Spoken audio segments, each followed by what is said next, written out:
This is sick, dude. Frickin', we have a frickin' VAB. He just noped and turned his back to you. He's ashamed of your shenanigans. Why did the species need to die? I don't like hearing the noise in the background. It's... See? I don't like that, because I think he's gonna feel... I don't want to accidentally aggro him and have him sneak up on me. Here, let's see how this building looks from here.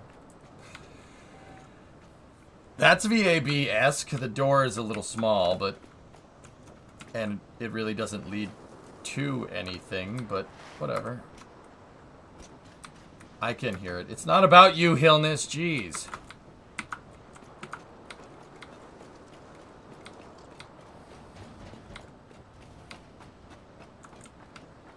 Alright, I can finish this some other time. You want to redeem garage stretch break. Let's do it.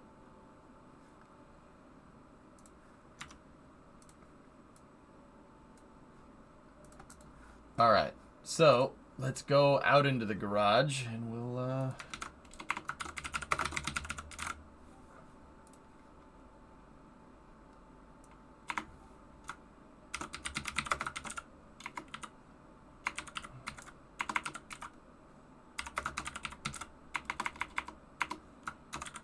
garage stretch break.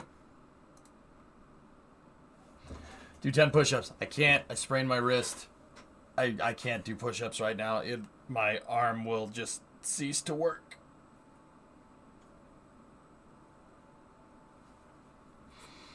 All right, cool. So, jumping jacks. I'm going out in the garage, man. Oh, another thing that I actually noticed is that the scene for this. Yeah, see that? See the picture? Yeah.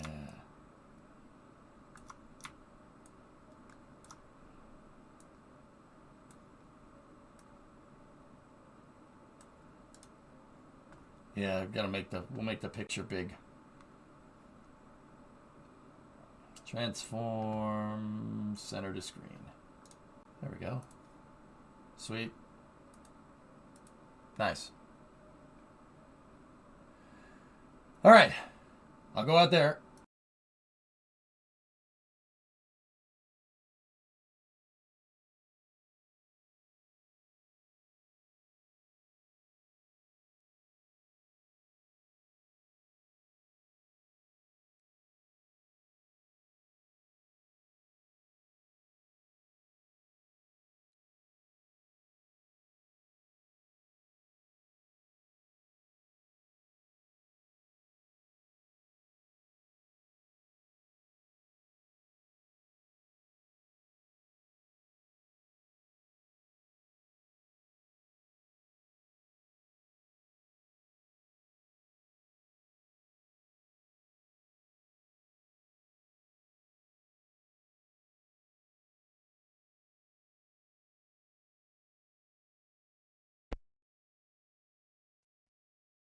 Should have audio now, dudes.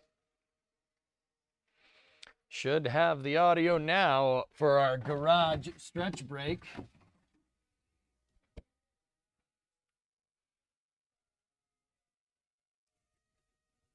I need a milling machine. Yeah, it's cold up here. It's cold. It's cold in here today. It's nice and warm in the office, but it is cold in here. Let me see what let's bring the thermometer out there. We'll see what temperature it is. It's 72 degrees in the office. And it's going down, 71. I'd say it's probably like 65 degrees in here, which isn't bad considering it's 30 outside.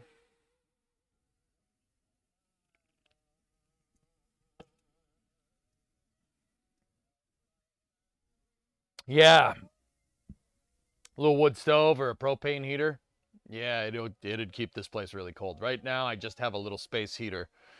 And the space heater does okay. It does okay. It's not the best. I need Celsius. My EU brain doesn't understand. It is 21C in here and falling. It's 20, like 22 in there somewhere, something like that. That's good. Your house is on 60. What you need is propane and propane accessories. Did we have a blast yesterday? Yeah, Ebsta. Wait, what do you mean have a blast? You talking about SLS? SLS went, dude. And it was ridiculous. It was nuts. Still can't believe that happened. Well, it says it's at 71 and it's not going down, which is, it can't be 71 in here. There's no way. It's colder than that. Like, how quickly does this thing update? Yeah, okay. Started moving it around. It's definitely going down. Let me just put it on the truck. It's down to 70.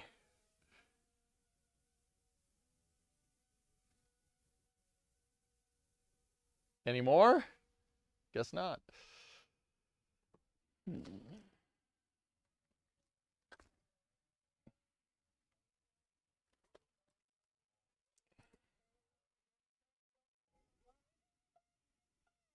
$71 Kelvin? No, I'd be dead. I have those and they're very inaccurate unless moved around. Okay, let me move them around then. Let me just go for a walk real quick. I wonder why. Maybe they need air on them or something. Just gonna walk around.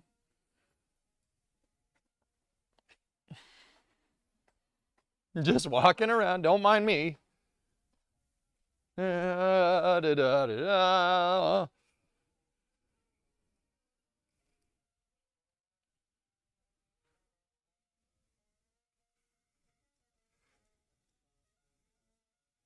What is that around the windshield on the F-250? This? Stainless? It's stainless trim. Stainless steel trim.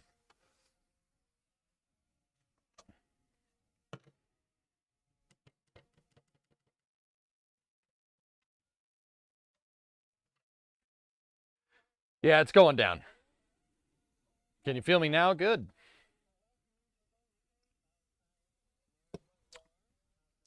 This is the stainless steel, dude. Yeah, these older trucks have stainless steel trim around the windshield.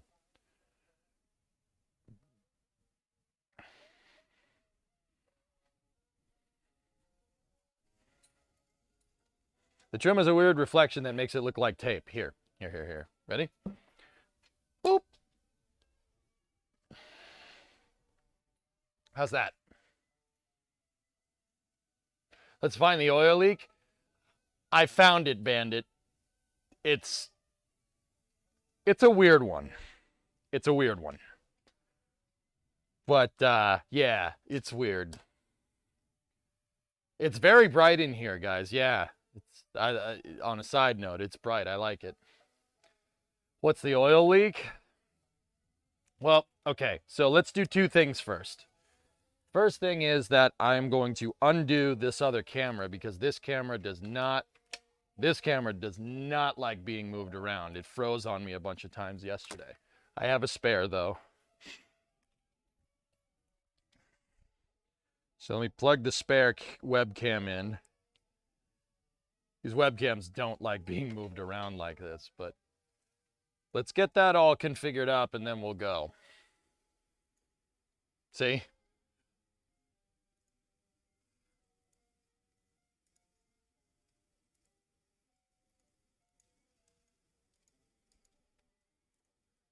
All right, give me 1 second. I'll be right back.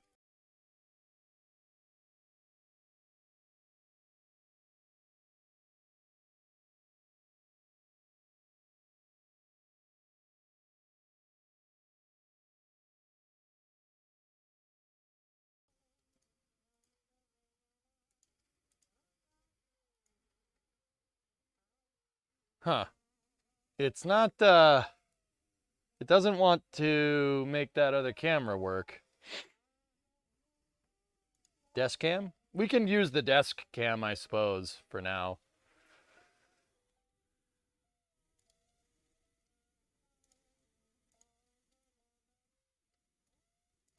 Here, what I'll do is I'll add this high camera here. Hey.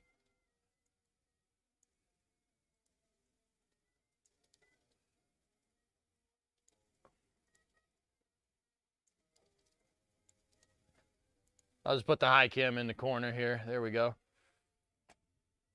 All right. So, you guys want to see? I'll show you.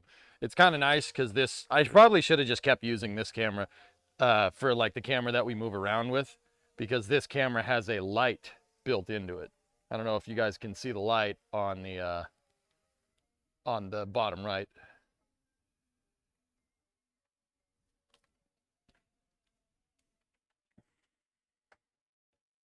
It's just gotta get the wires untangled here. All right. Here, if you guys want to see, I'm gonna go down here. All right, so you can see a lot down there, right? So this is the underside of the truck. It's not very rusty. It ain't very rusty under there, dude, to be honest. You're looking at the left downpipe, and then the engine cross member, and then the left frame rail, and then on the far left where the spring is the rear radius, or the left front radius arm. So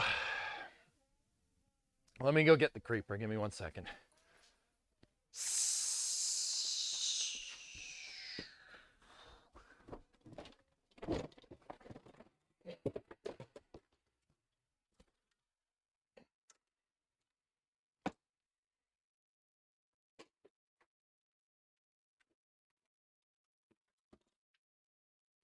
Okay.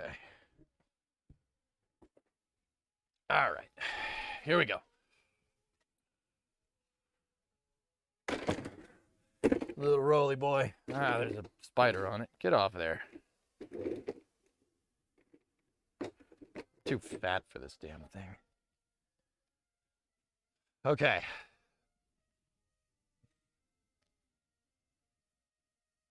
Nice job. Thank you.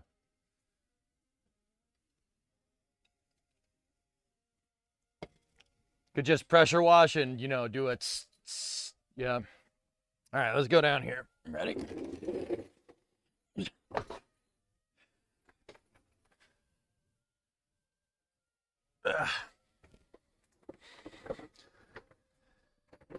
Good thing about owning a truck, you don't need to jack the damn thing up.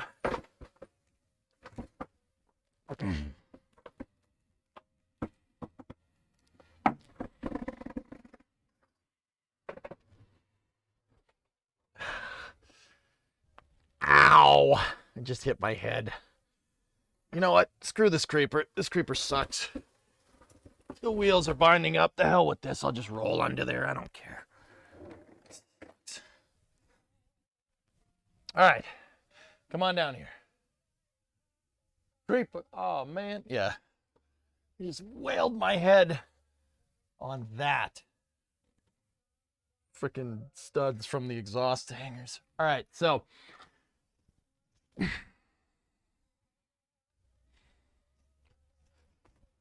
So we're coming down here. I'm going to take my hat off too. I like that hat. I don't want it messed up. So I was under here last night and I started noticing some stuff. So I really haven't been under here in a long time, right? Like I haven't actually gone down here and looked. But I started noticing things. Transmission drain plugs. Actually, that's not really the drain plug. That's the drain plug. The drain plug's okay, but that thing's all hogged out. I don't know if you guys can see that. So that's a little strange. The transmission itself, there's no bolt holes down here, which is a little strange.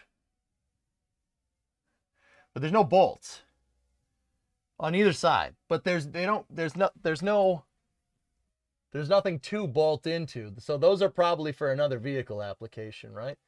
So I thought it may have been coming from there, but it's not. Right? The transmission is clean. This has definitely been rebuilt. See the RTV? Somebody sealed that up with Permatex, right? Somebody sealed it up with Permatex, right? There's no plate. The tag was ripped off, which means it's a reman transmission. This isn't this might be the original transmission, but it's definitely been rebuilt. Someone's been screwing with it. In terms of the engine, you're looking at the back of the head. The freeze plug looks good. Not that it wouldn't be. Freeze plug looks good. The head gasket looks fine. There might be a little leak coming out of the back of the valve cover there, but if it did leak, it hasn't leaked in a little bit. So I'm just going to check chat real quick. I'm going to roll out from under this. Check the chat real fast. Ow, wrist. So you're looking at all this, right? You look at all this and it looks like it's leaking. It looks like it's leaking out of the transmission because you see that transmission inspection cover right there.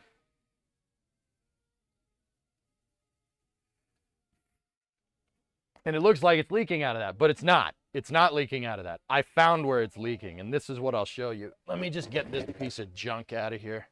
I'll throw this thing away.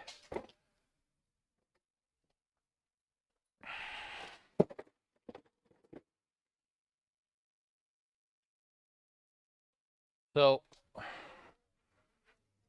let me just get the chat on the bigger screen here.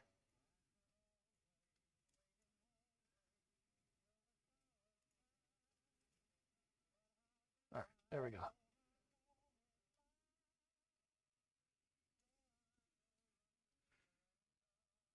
Yeah, exactly, Blackbird. So let's go back down here and I'll show you what I found. I showed it at the beginning of stream, but yeah, see. So the transmission's clean, but yeah, we're definitely leaking. And as you get more close to here, to the oil pan, there's a lot of oil there, right? And it's weird. It's weird because it looks like the whole pan is covered in the stuff, right?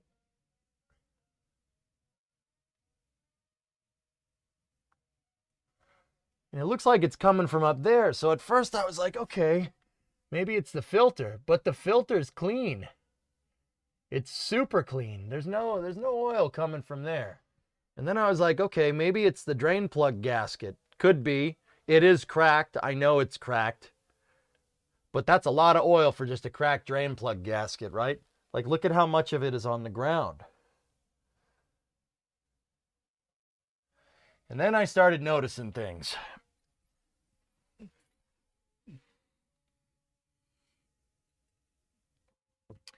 So I went over here.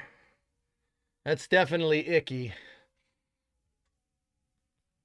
But, oh, I showed the wrong side earlier on the stream. Fellas, look right there. I found the leak. Look right there. What's wrong with that picture? You guys tell me. What's wrong with that?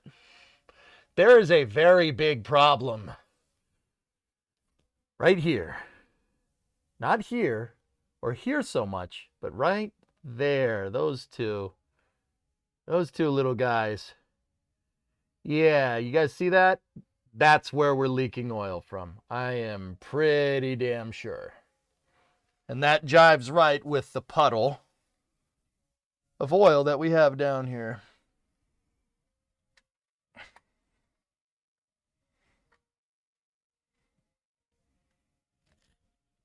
What do you think?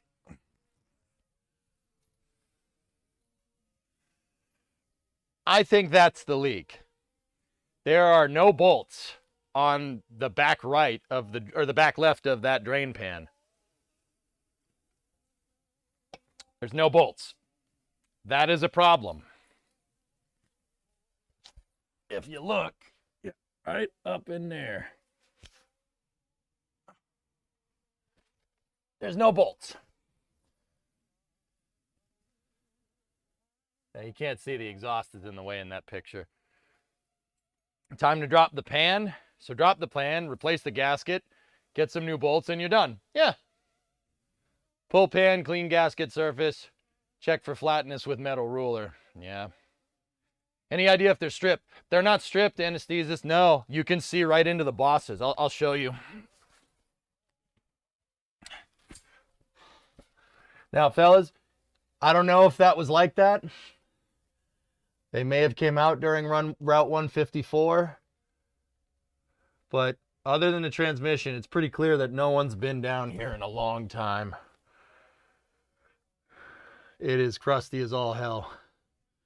So yeah, you can see the holes where the screws were. I don't know if they backed out. I don't know.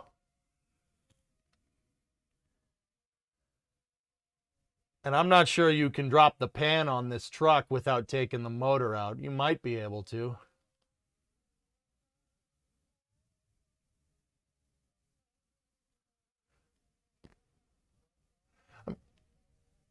I mean, I don't see why you couldn't. But yeah, that's the oil leak. Heck, guys, a quick solution might be to just put new bolts in and call it a day, you know? But who knows?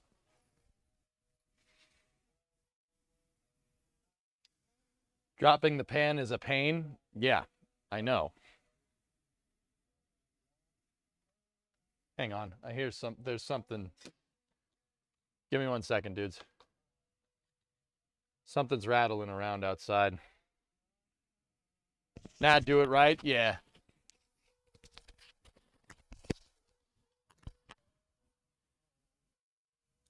I'll be right back. 1 second.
So, two things.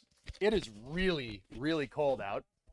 That's the first thing, and I'm in short sleeves. The second thing, yeah, my neighbors needed to get at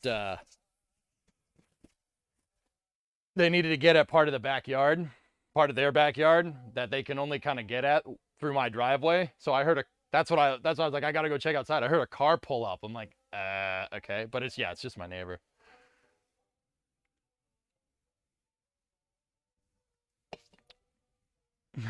Blackbird, nice. Yeah, so it is really cold outside. Yeah, like for the centigrade people, it is well below zero. Yeah, it's probably right at about zero. It's like 32 degrees out. It is freezing out there. As for a beer's compensation, well, actually, man, it's funny you should mention that because it's funny because I got offered a beer. Yeah, a little bit later. So I might stop the stream early and go hang with my neighbor. Not now. We got plenty of time.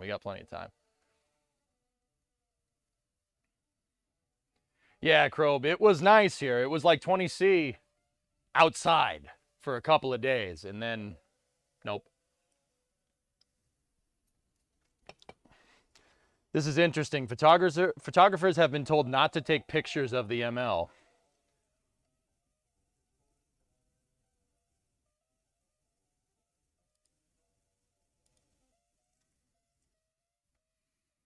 Buffalo versus Cleveland should be fun tonight. 3 feet of snow predicted. Yeah, that's what we're gonna go watch that and watch hockey and stuff. I might do that at 8, guys, if you don't mind. We can do like a longer stream tomorrow or something.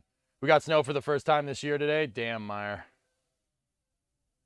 Damn.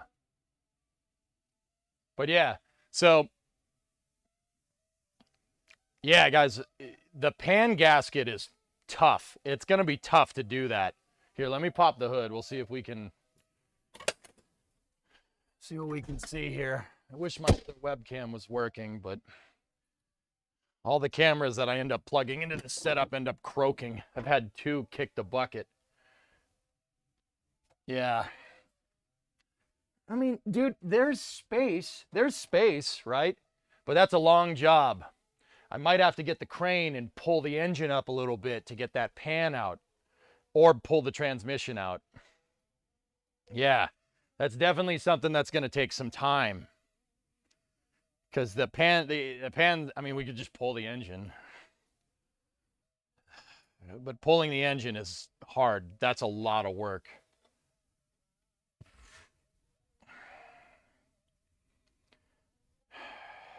Damn.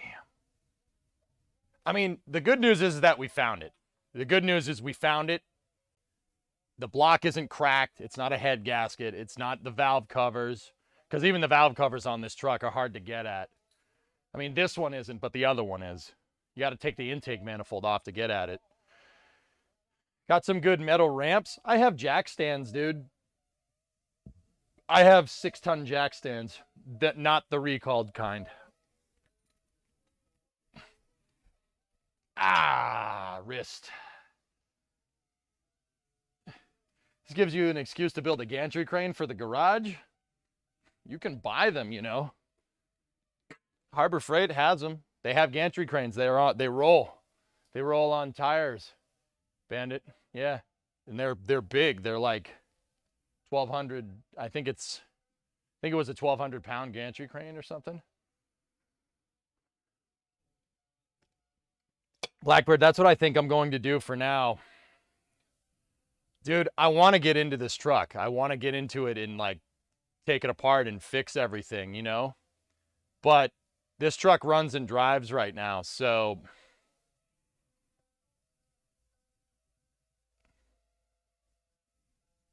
it runs and drives, and I don't want to have 2 not running trucks. You know what I'm saying? Yeah, taking that pan out is really, really a pain in the butt because of the sump. And you don't want to damage the sump either. And I don't want to pull the engine.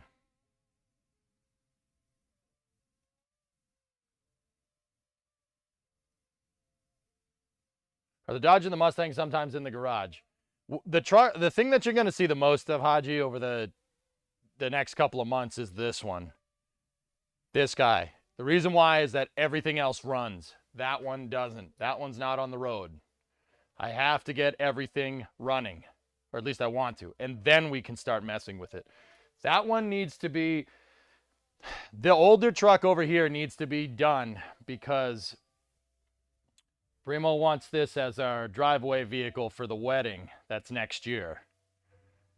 So it needs to be done. I would love to go and take everything apart, clean everything on this, put it all back together, slap back together, make it brand new. And we will do that eventually, but that's not something. I have to finish this. We have a due date for that. Primo and I basically figure that we have to get the dark red truck done. We have to get Freb done basically by the end of January. It has to be finished. Why? Kerbal 2 comes out in February, so it has to be done. I could bring the Mustang in here one of these days, and then, yeah, guys, like after the red truck's done, after we finish Freb over there, I'll bring the Coronet in here and we'll start taking that apart. But like, I got a little bit of a problem. Like, and we talked about this before. I got to figure out a place to put this thing once we've restored it. I got to figure out a place to put it. Maybe I'll ask my neighbor if he wants to store it in his garage.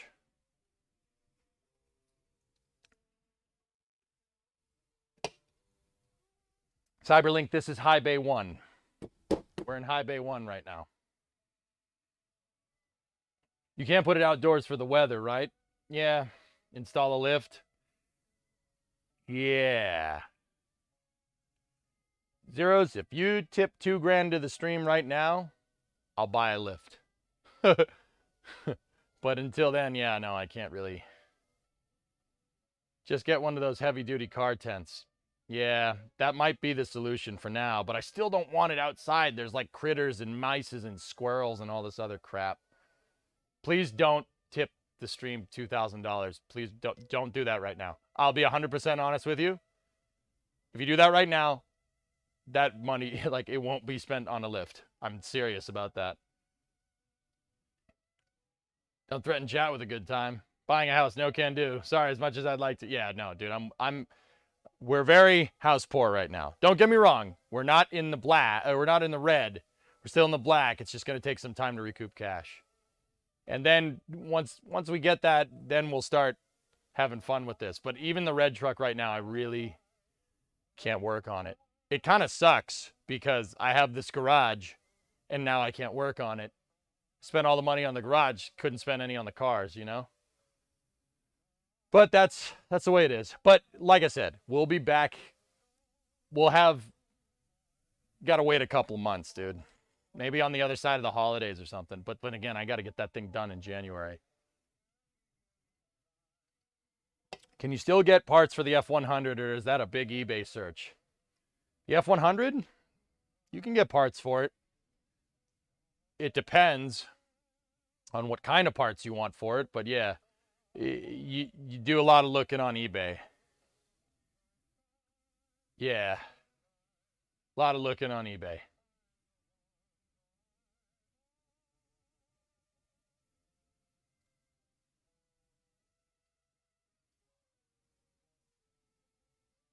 But at least now we know where the oil leak is. I'm going to get some screws and we'll just tighten them up, hit degreaser down there, and we'll just manage the leak and go. I don't think I want to necessarily do that tonight, but yeah, the proper thing to do would be to pull the engine. Or, yeah, I mean, the proper thing to do would be to get the 351 out of there.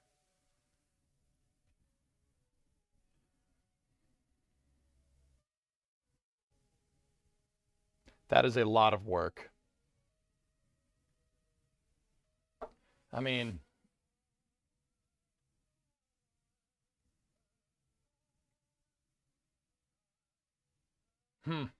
yeah, that's a lot of work, dudes.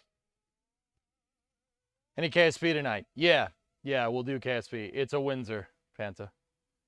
Wait, where's the leak from?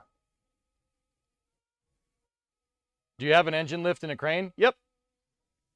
Yeah, I do, Haji, but the thing is, truck. I don't think the crane... I mean, this engine is big. It's a big motor. It's big. It won't fit out of this gap, dude. So we either got to take the hood off or we take the front clip off. Platinum, there's a leak. I found it. There's an oil leak. It is from the drain pan. Or from the oil pan. Not the drain pan. It's from the oil pan. There's 2 bolts missing on the oil pan. I don't know where they went. I don't know when they came out. I parked the truck in here, and now there's an oil leak. The bolts aren't on the floor. I didn't undo them. It's a little leak, and maybe I wouldn't have noticed it outside if it was in the gravel, because I have a gravel driveway. Like, I mean, well, it's gravel going back here. It's not gravel out there. Like up by the house. It's gravel going back to the garage. So maybe I wouldn't have noticed because I parked the cars behind the house so nobody sees them. Your notifier isn't letting me troll you. All right, give me 1 second.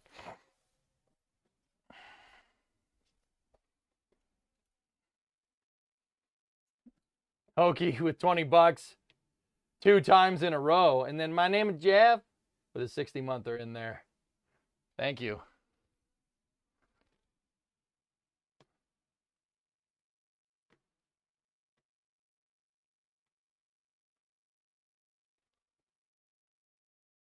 It went through the first time. The notifier out here is off. I only have the notifier on in the other room.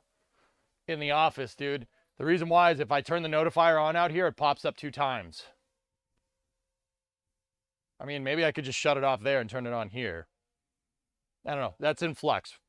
It's in flux. Keep it? Thanks, man. Usually what I do is I have Streamlabs open here so I can watch. If people do that, I'll just open it up here.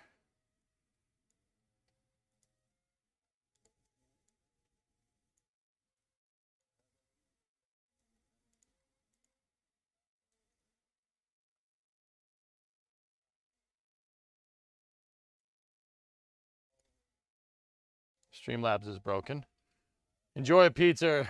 Nice. There you go. Enjoy a pizza or a beer or 2. Yep. A good one for channel points would be a KSP challenge at like 10 to 15K. Cool down in 2 to 4 hours would be fun. No, we'd never get anything done. I'm not doing that, Hellfish. I don't need, dude, I don't know what it is. I hit a point where I don't need any chat imposed deadlines or anything to get done what I want to get done. It's kind of up to me to get it done and get it done in a timely fashion. And I kind of proved to myself that that was the case with the shuttle, with building the new shuttle. It's me. I can't have chat wiping my tail for me, so to speak. You know what I mean? I mean, literally and figuratively. It's a bad idea. Oh, cool. Ford pickup with the hood up. Shocking. Hey, Roundabout, why don't you do me a favor and shut the up?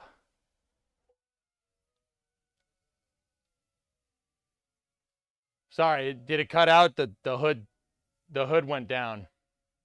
The hood went down. Did you hear what I said? Don't stream angry. Don't stream angry. No, can you say it again? Sorry. No, I can't. I forgot what I said. So yeah. Roundabout, you ever heard of oil pan bolts backing themselves out over time? You ever heard of that?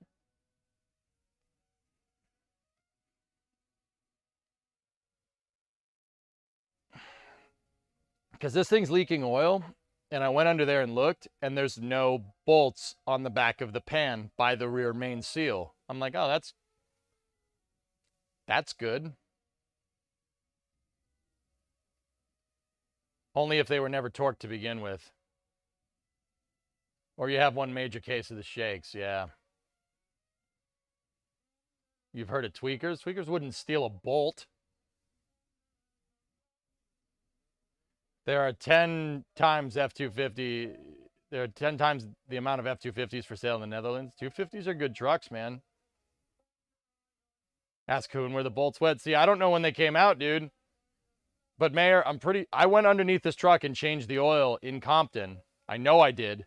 I'm pretty sure I would have found that. So they must have came out during the trip. You don't know tweakers well. No, I don't have to deal with that problem.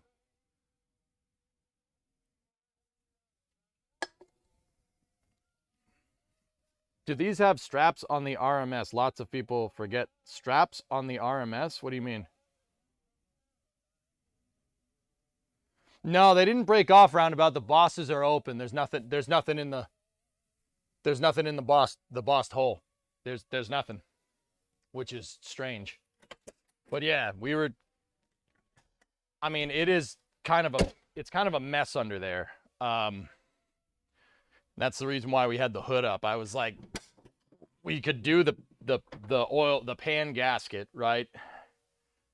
But if we wanted, I mean, this thing has a freaking huge sump in it. The sump's like a foot tall or something. And I don't know how we're going to get the pan off of there, even if we wanted to. That would be not good. Did you put cat litter on your Amazon list? No. Streamlabs test didn't work. Yeah, it's because the page isn't loading. Yeah. I'd suggest a lift. Yeah. Yeah. Don't have that.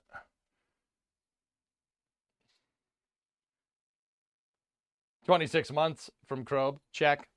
Check. Check. Check. Yeah, bruh. Check. What did the thermometer finally get down to?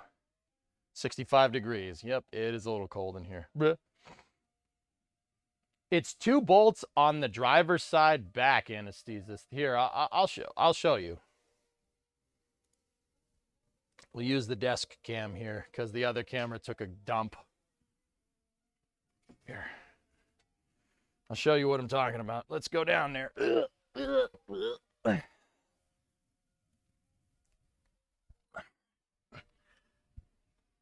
Look, right up in there.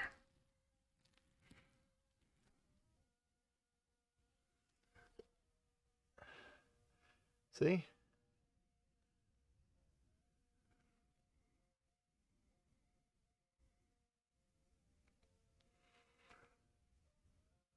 I don't know where the hell those went.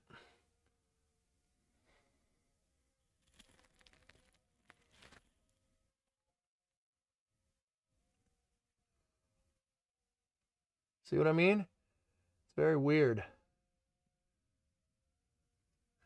And you know what, fellas? It must have been recent. It had to have been. I don't remember this being this oily down here, and even if I did,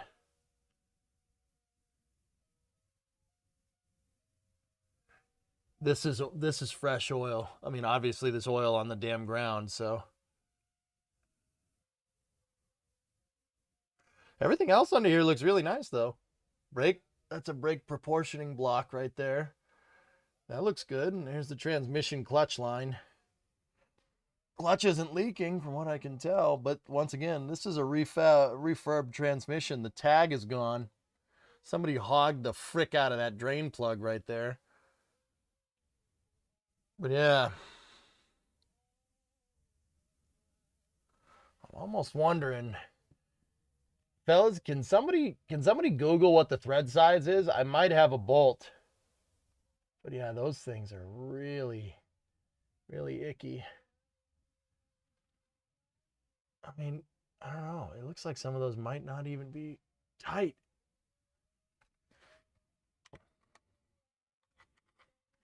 Some of them might not even be tight, dudes. Here, I'm coming back up.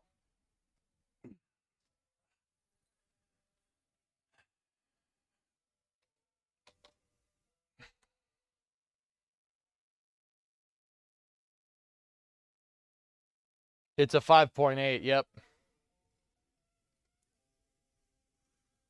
On the 7.3, you have to pull the engine to do the oil pan. The 5.8 is a similar oil pan, so yeah. It's an M6 by 15. M6 by 15. Okay.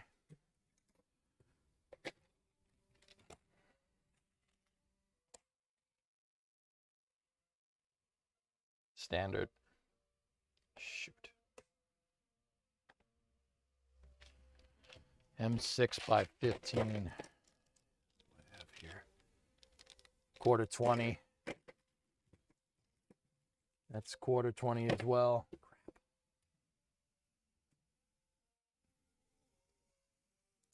Hmm.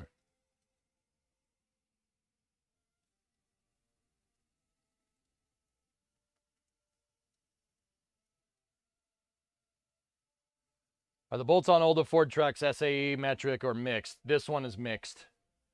This one is mixed because some of the parts on Haji, remember I was telling you this truck, like you can swap parts on it from 1980? Like 1980 and up, you can swap parts on this thing. Like the quiet little secret, dude, is that, you know, informally, for informal measurements over here, everybody uses imperial, but all the engineering is done in metric. Like we just, I don't know why people don't know that. It's on the DL. This thing is metric. Most of it is. Like if you're talking about informal units like on the highway or something, people will use miles, but this thing, it's all metric, man. Yeah, but like the engine, for instance, there are parts on the engine, right? Because that's a 351. Ford started making the 351, and I think somebody checked me yesterday. I think it was like 1968. So, like, I'll bet you the oil pan bolts are probably, they could be standard. It's possible.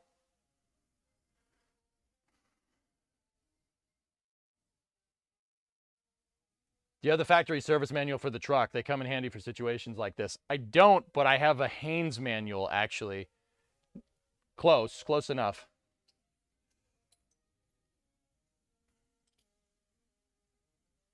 Cleater can probably hook you up with some bolts. No, he doesn't like Fords, remember? There's the Haynes manual. It's over there. I gotta go walking around on all this stuff I got out of the way.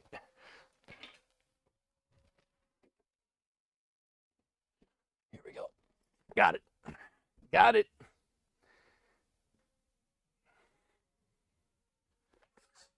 I gotta be careful, man. My wrist is killing me.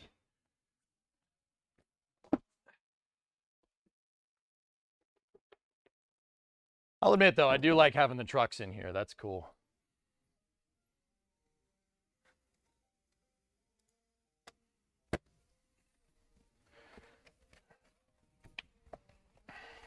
I was going to turn it upside down, but I'll do that in a moment.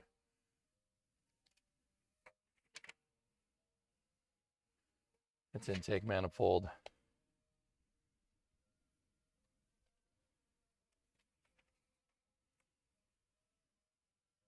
.351 fuel injected. 96 and earlier. Torque spec.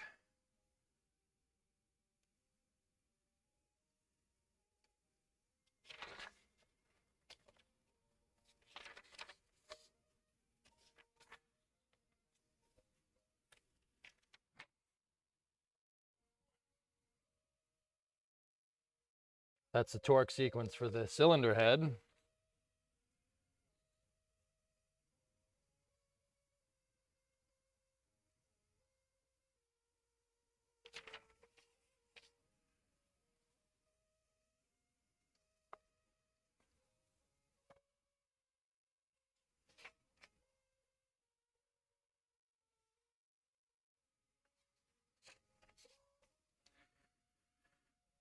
Can you just pull one bolt out next to it and see what it is? I don't have any way to measure the thread pitch.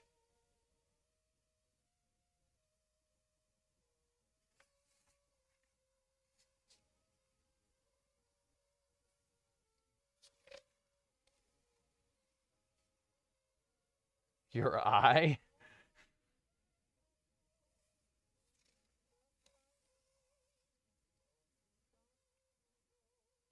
Yeah, that's right. I have my tap and die set.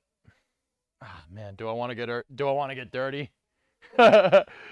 do we want to get dirty? How dirty do we want to get today?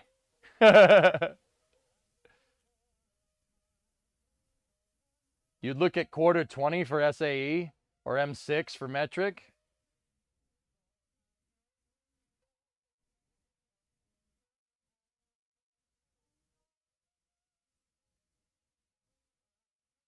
Quarter 20, huh? I have quarter 20 right here. Just by random coincidence.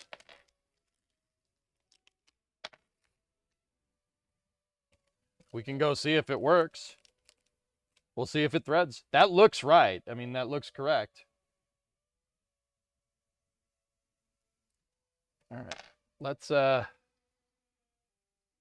see, I got my tap and die set right here, so we can mess with it. Where's the tools? Oh yeah, the tools are in the other room. I gotta get my wrenches. There we go. Yep. Yep.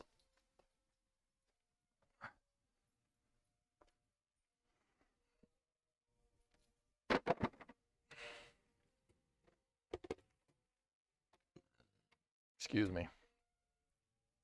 All right, guys. How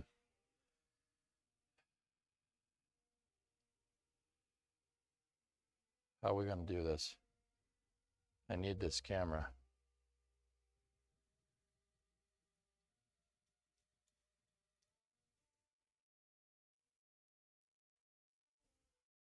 You clean up all that oil first. Let's just check for thread pitch, man. Screw it. Let's go. Come on. Let's just get it done. I might be able to get it in with my hand. That's what she said.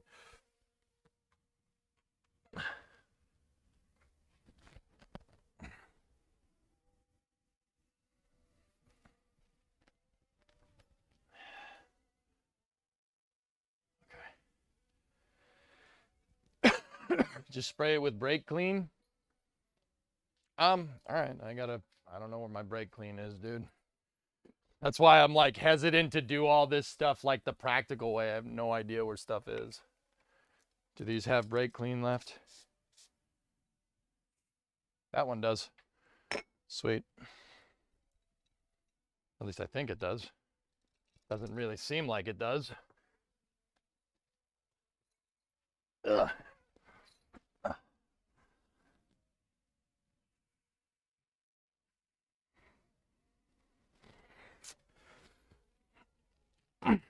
Nope. I have carb cleaner. You want to spray it with that? What about the other one? Sure. Nope, they're both empty. Why did I bring empty cans with me? What am I doing? Ugh.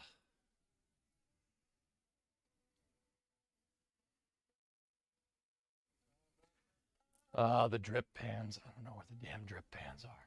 I wasn't expecting to do this today.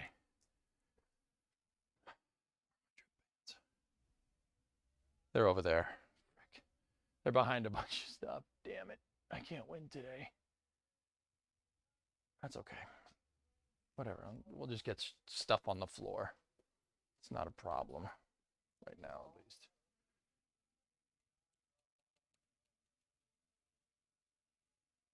Fagality, I'm not sure you remember, but I was talking with you about welds a while ago. Finally have an interview with SpaceX. Yeah, Fog. We were talking about TIG welding. Yeah, I remember. Yeah, I remember, dude. You got an interview at SpaceX. Good stuff, man.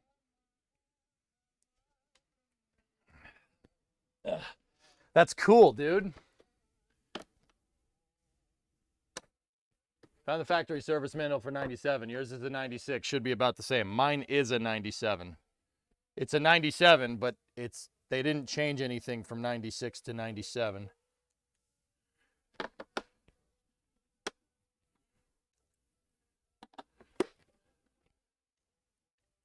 Okay, there we go. You know what the other thing about having a garage is, which is really, really nice? I don't have to worry about stuff blowing away. The toolkit blown away. Don't have to worry about that. Yes, sir. Find me out on Monday, testing on Tuesday. That's cool, man. Good luck. Use red Loctite. I don't even know if it's going to fit, dude. So, okay, 7/16. 7/16. That's 1/4 inch. I don't want that. 7/16. That's also 1/4 inch. 7/16. 3/8. There we go. Sweet. All right. Let's see what we can see.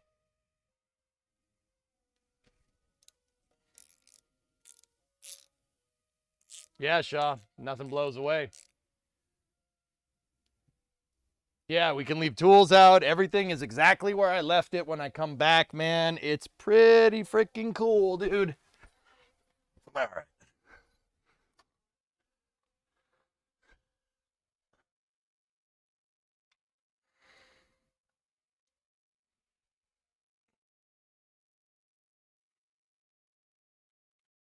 I'm trying to get you guys an angle.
Screw it.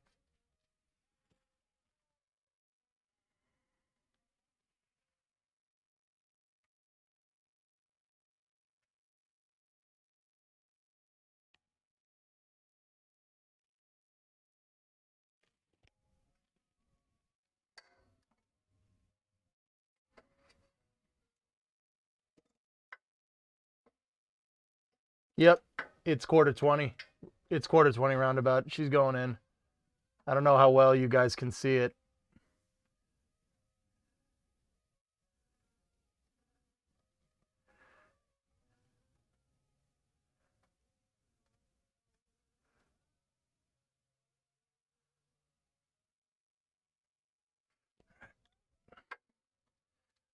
I mean, I think this is too long.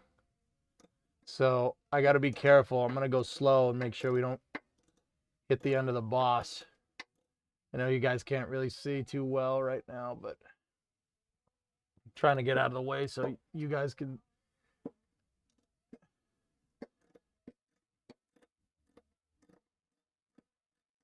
I can't believe that. I can't believe I had 1/4 20 sitting right in my freaking toolbox. These 1/4 20s were left over from the monitors. I used these bolts to some of these to mount the monitors on the toolbox, dudes. I can't believe that.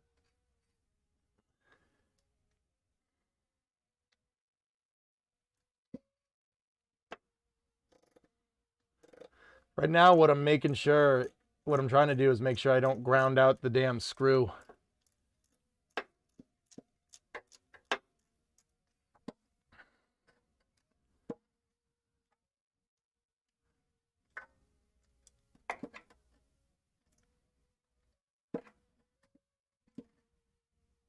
Yep.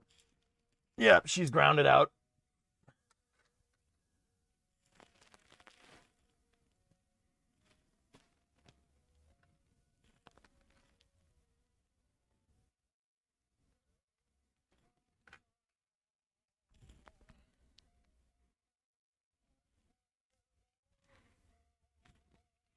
Yeah, we got a little ways to go.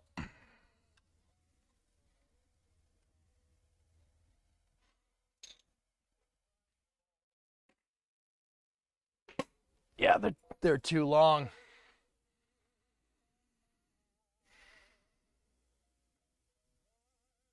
Yeah, it's oily. I'm gonna need to go into the house and wash my hands. There's no water out here.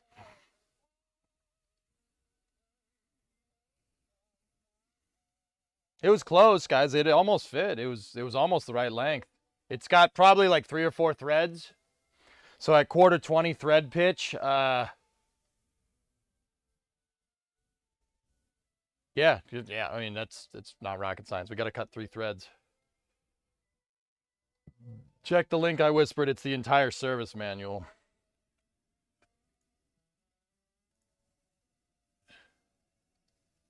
Oh, word. Yeah, 20 threads per inch. Sorry, my brain divided by 0 there for a second. It seems to be doing that a lot lately. I don't know if that's a good thing or a bad thing. Yeah. Got that black gold on my hands. Add a couple washers. Yeah. Might be able to get away with it.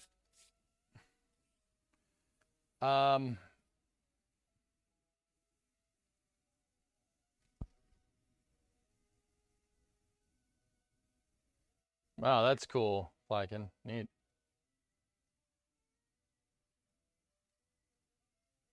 Dude, I gotta clean this thing. I gotta clean it, but I don't want to. My hat is on the paper towels. There we go. I think I might have some degreaser around, and my drip pans are under a bunch of stuff because I moved around a bunch of stuff to get 2 trucks in here. Let me see if I can go over here. Almost bought it. I almost fell. Almost fell again.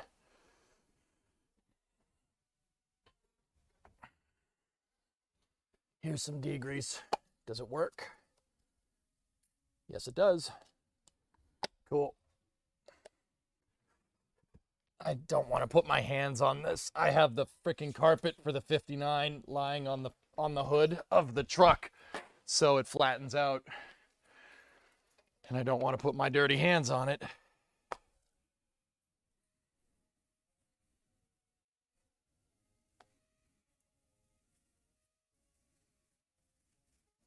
I don't have any plumbing in here, Clayton.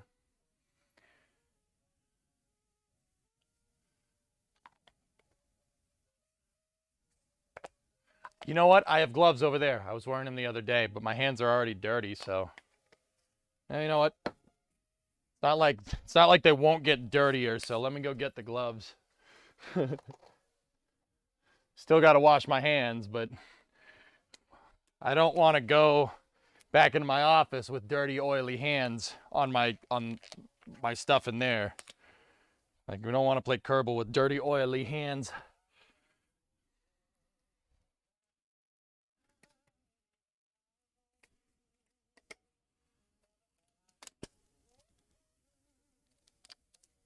Glove broke. That's good. All right.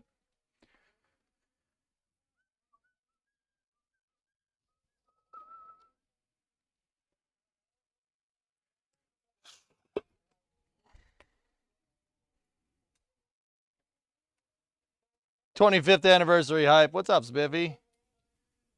You need a waterless hand cleaner out there. Yeah, that costs money, Clayton. I don't have that. And honestly, I'd spend money on other things before I spent it on a hand cleaner. There are these things that are already in my house. They're called a sink. That will do just fine. That's why God invented brake cleaner. I'm out of brake clean, man. I gotta go get brake clean. All right, let's go down here. This is gonna make a little bit of a mess.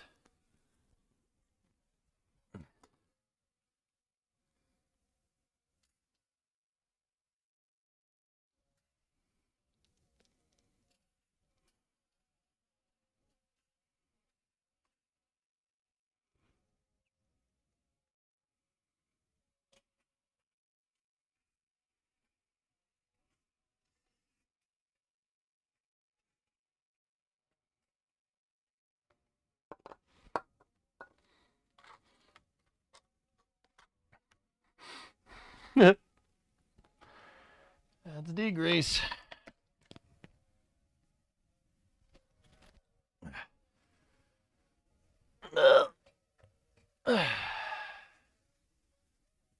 All right, let me get some paper towels.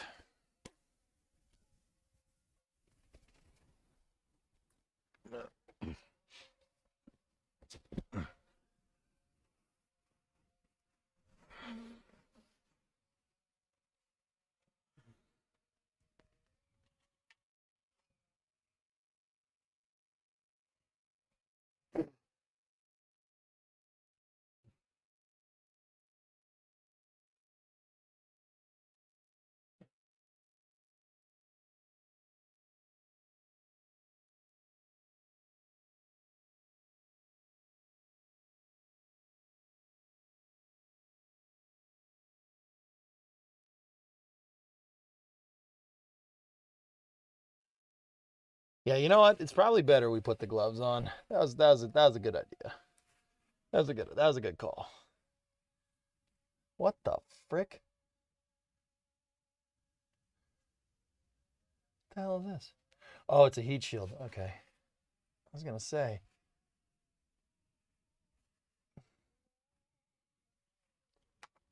I need more paper towels.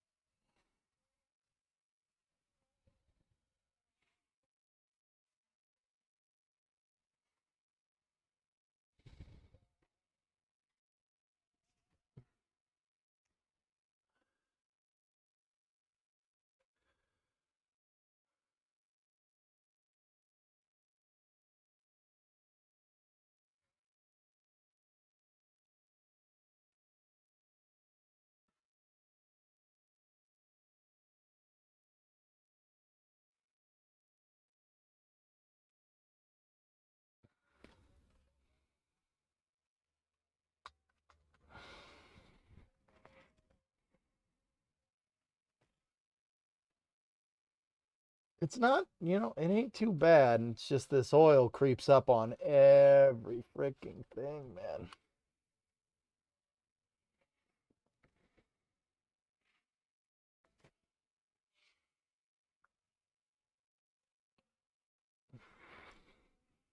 And then the dirt gets caught on it, and then it makes that.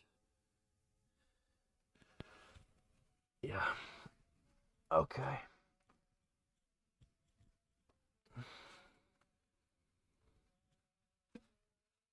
Yep, this is definitely where it's leaking.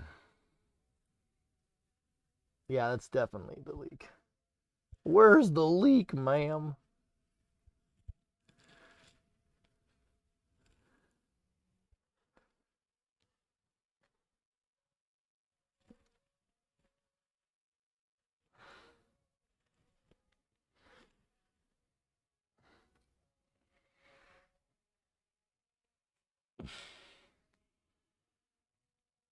Yeah. Okay.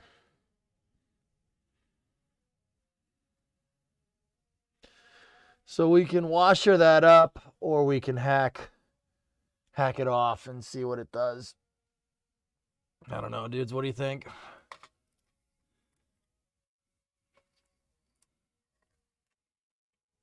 No, that's not gonna work. I'm trying to find a good home for you guys to stay while I do this.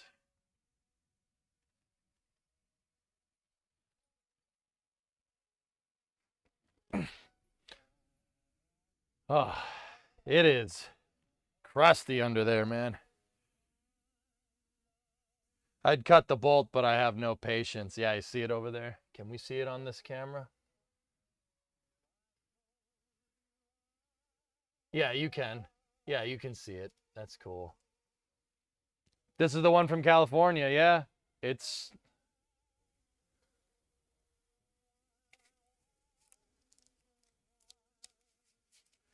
I mean, this truck doesn't fight you, dude. It really doesn't. It doesn't fight you at all. It's... Why do exhausts have the join bit right there? It's where the manifold meets the downpipe flanking. Why is it there? It's there for multiple reasons. One, so you can take the engine out, because it's easier to take the exhaust off there than it is to try and take the manifold off of the truck. Two, heat, exhaust heat, and It heats and it expands, so they have expansion gaskets there.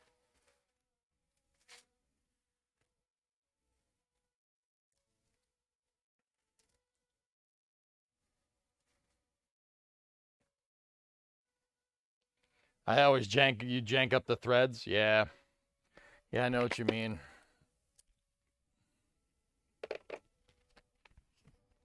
So I'm going to put the deep socket on so I can have a little bit more reach at that bolt. I'm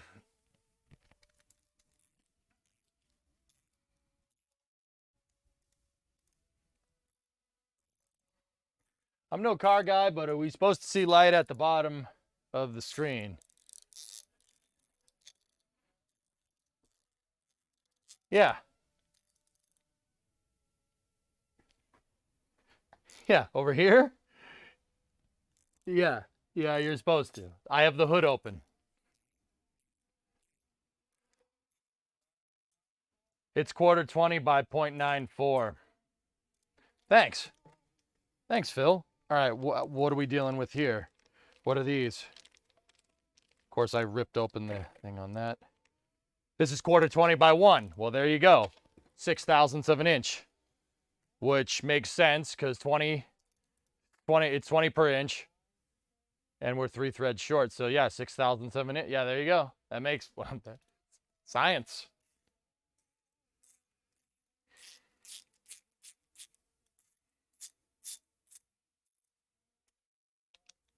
Yes, 60/1000ths, not 6/1000ths. Sorry. These metric boys and their weird measurements screwing with my head roundabout.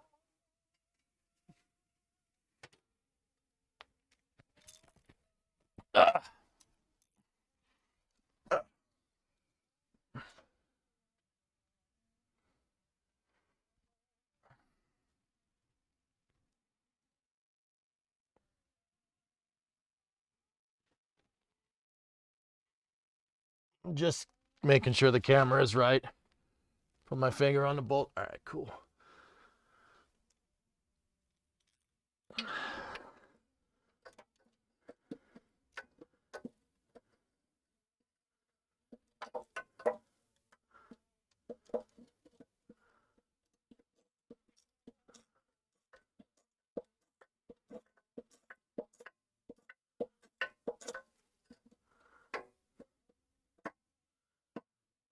I hate it when you can't get a good grip on the bolt with the ratchet, so you go to turn it and all it does is just make it loosen and go back and forth, you know. It's such a pain in the butt.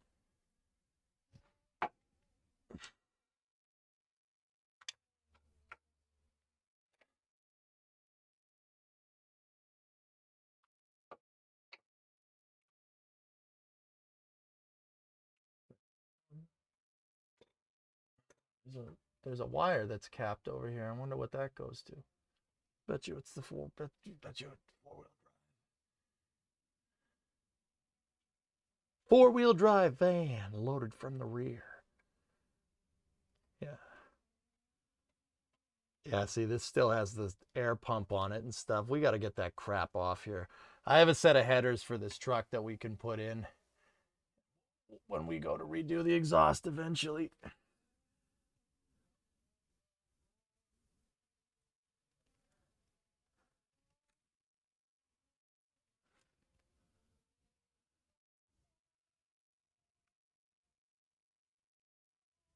Yeah, there we go.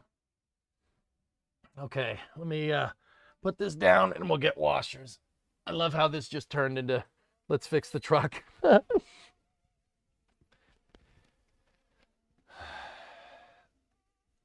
So, roundabout, I'm going to spray some degrease up the thread hole. Hopefully it gets everything out. I don't think anybody minds. All right.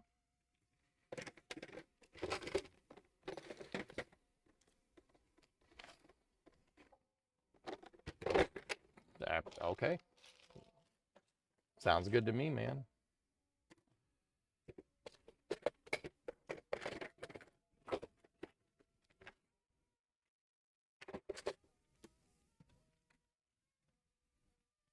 Long tubes are going to sound so good on this thing. Yeah, I have them. They're right over there. They're right on the shelf, actually, below the camera. It's long tubes, 4-into-1 collector. I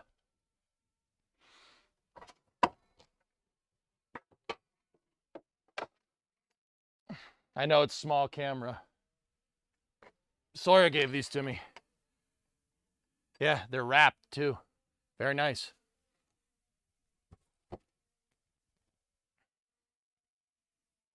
Define long tubes. An exhaust manifold with long tubes. Sorry, Dead Crew. While you're under there, throw on the long tubes. Phil, it's the freaking air pump. The air pump and the EGR. I have to go taking all that crap apart. But honestly, you know what, dude? There's room. I don't want to do it today because I don't want to go remaking the exhaust for this thing. This thing already has a jank enough exhaust.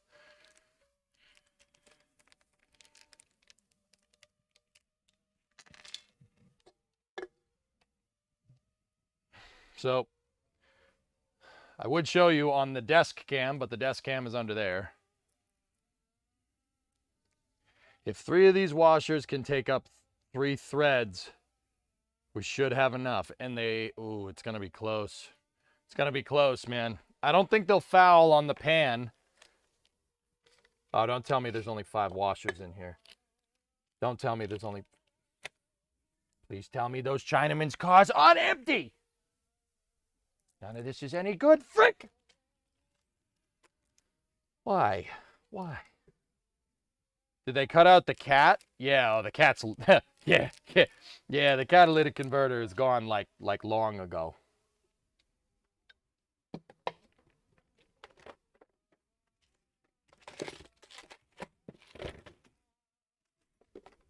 Damn it. I want candy. Bubblegum and damn it.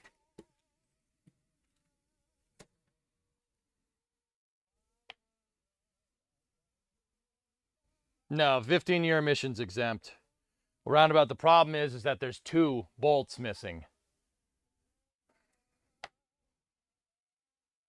Yeah, one of these days, dude, we'll pull the air pump. What does an air pump do? For efficiency and better efficiency, nice. For efficiency and better emissions, there's an air pump that scavenges from the exhaust and it takes unburnt fuel and recirculates the gas into the intake manifold. It's called exhaust gas recirculation.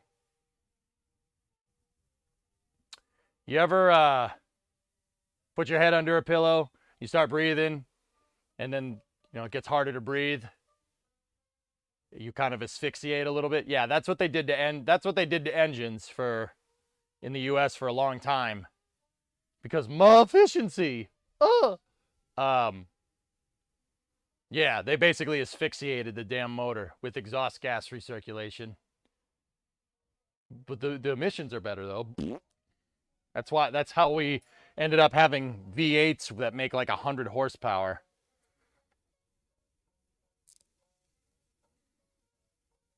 No, but I've been given a Dutch oven, yeah. So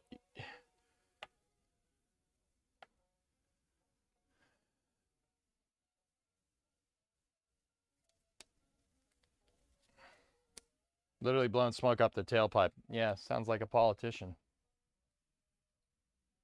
Don't freak out, it was a joke.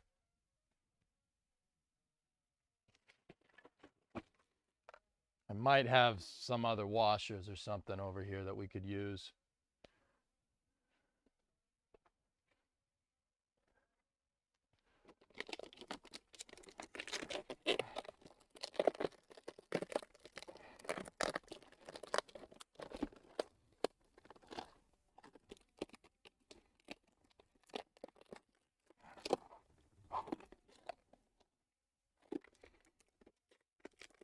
Give me 1 second. Got a lot of batteries. Oh. Nope. Frick. Damn, dude. I don't know where my other pack of frickin' washers went. The gloves broke again. That's good. Frick.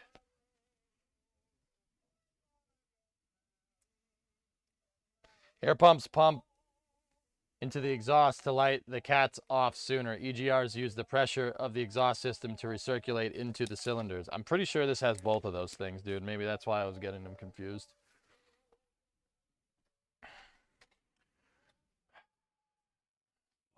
Washers.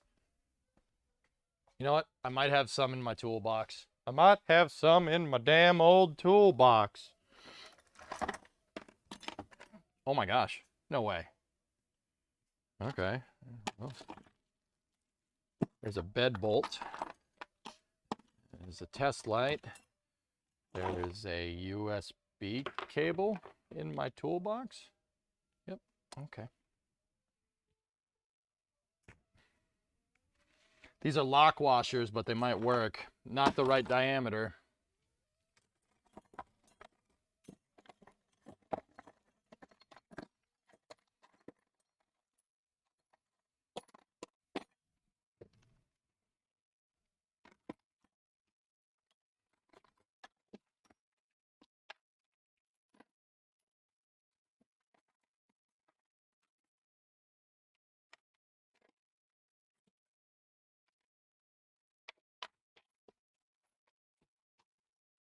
Hang on. I might have something.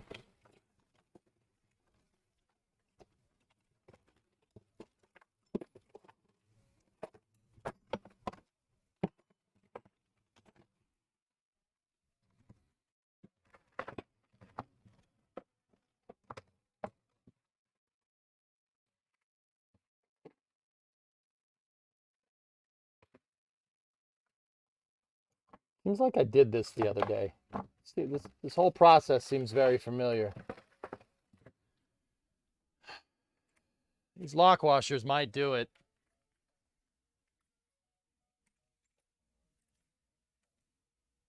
By the way, in these days and times, install a USB charger in place of your cigarette lighter. I took the ashtray and the cigarette lighter out during Route 154 because we ran out of plugs and I got sick of running out of plugs. Well, there wasn't an ashtray in there. I took the cigarette lighter out and I took the wire harness for it and then wired it into an AC inverter. And then used some exhaust hangers to mount it to the dashboard. Yeah, the inverter's still in there. I can plug stuff into the truck if I want to. Yeah. It's an AC inverter. That's what it is.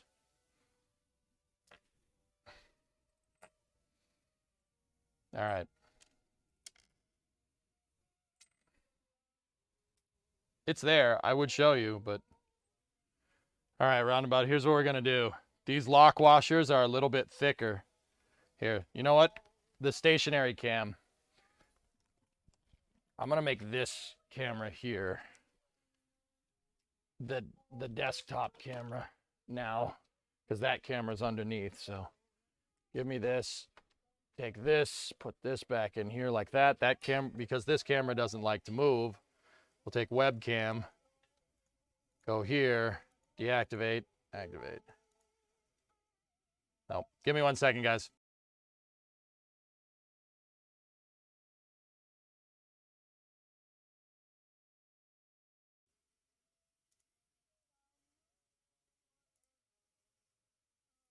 There we go. Sweet. Now we got a desk cam. Let me just mess with this for a second and get the tripod mount off of this.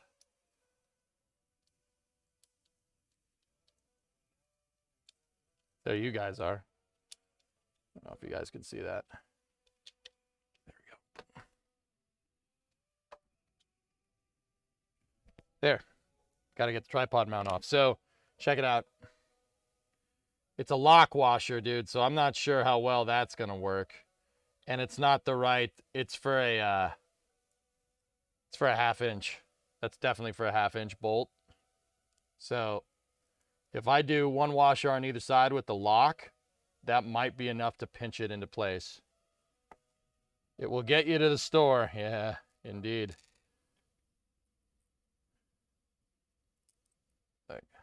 See? This is fine. It's so jank, dude. But we're fixing stuff on a budget, man. It's jank as all hell. The right job is to take the pan off and redo the gasket, but oops. All right.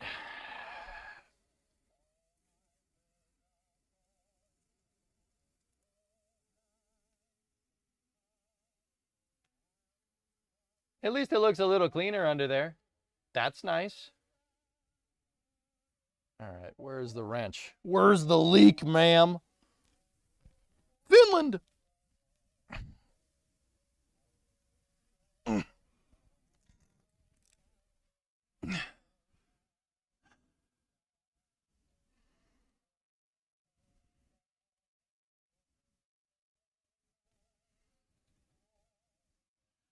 Not to be a Debbie Downer, but you still might have a leak after putting these bolts in. Yeah, you don't need to tell me that. I just got through saying it was a jank way of doing things, dude. You don't need to tell me. I know. I know. It's a very jank way of doing things. But good enough for the girls we date. Yes, Sam, yes. EJ Shade Tree Emporium. It will leak less. Just make your own damn washer with a scrap bit of steel or something. Why? This will work. You know what? I'm going to start this by hand. And I broke the gloves, by the way, so we're just going barehanded in here. Oh, yeah. I'm going to spray some degreaser up there so we don't so we don't get crap in the threads.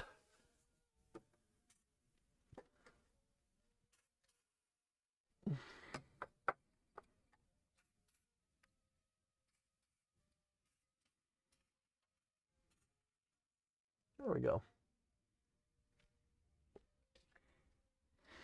Poopy. It do be degreasing though. I can almost see some metal there. All right. Yeah.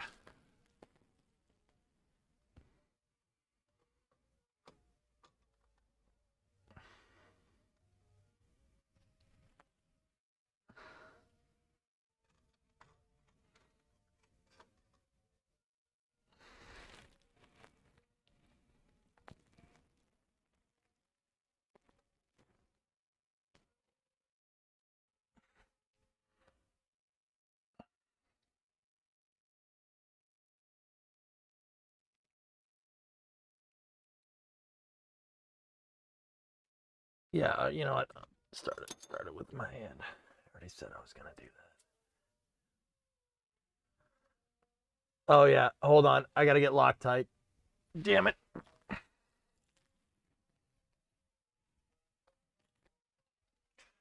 Let me dry everything off here.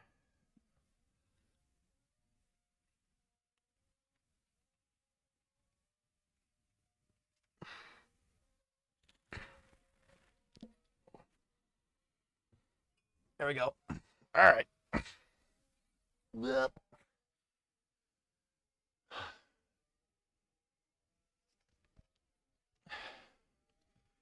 I got red Loctite. I know where that is. It's over here.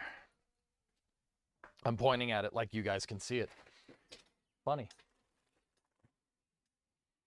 So this is thread lock that I'm gonna get here. It's basically just makes it so stuff that's vibrating doesn't, like a bolt doesn't back out or something. It's just literally, as the name implies, thread locker. Okay. It's Loctite, man. It's Loctite, baby.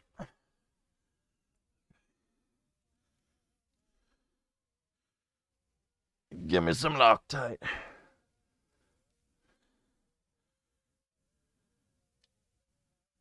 The hell?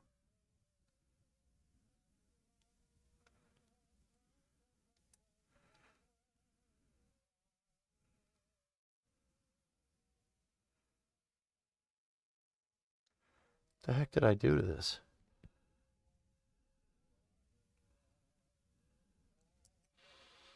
I can smell it. So that means the end got squished. I need to cut it out from underneath the truck again.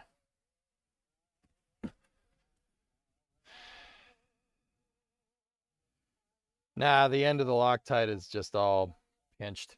I probably pinched it last time I used it. You know, that probably is a smart thing to do.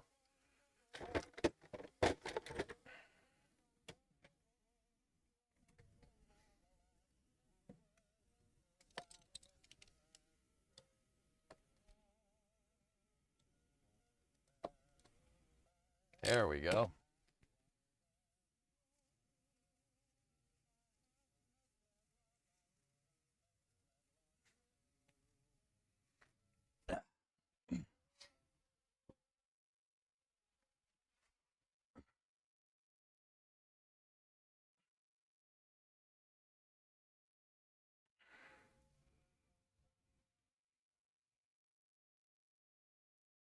Nope.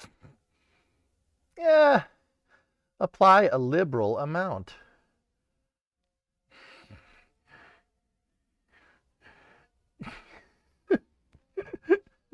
Oops.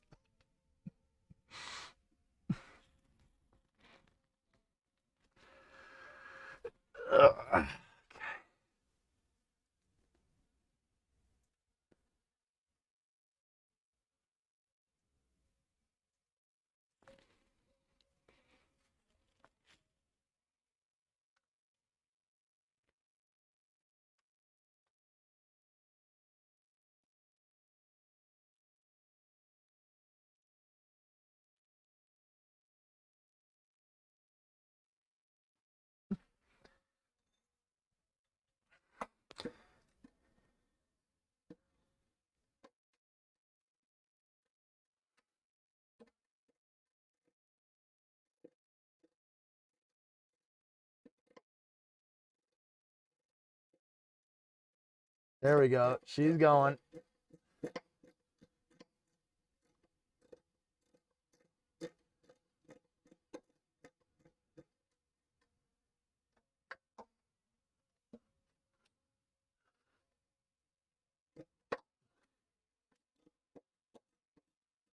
The only way I can do this is if I touch my hand to the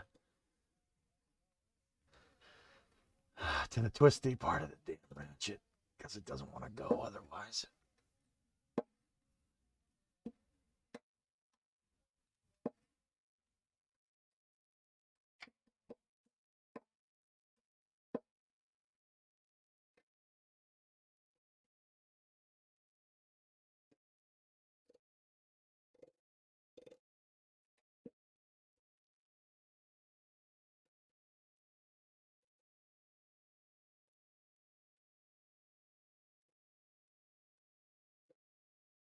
There we go. Nope, she's not all the way, but she's close.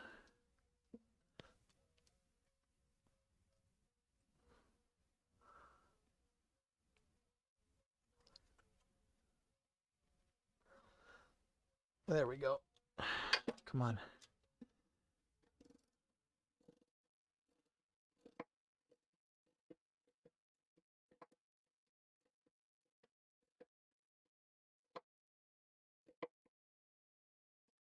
That's the end of the thread. Yeah. Dude, it might do that. It might work. Good enough for now. Don't have any time to, well, actually, I got plenty of time to fix it. I don't have any money to fix this. So we're just going to have to settle for the jankiness. Okay. But it's kind of cool. I like doing this on a budget. You know, I don't like just throwing parts at things. It's annoying. All right, can we get the other one from here?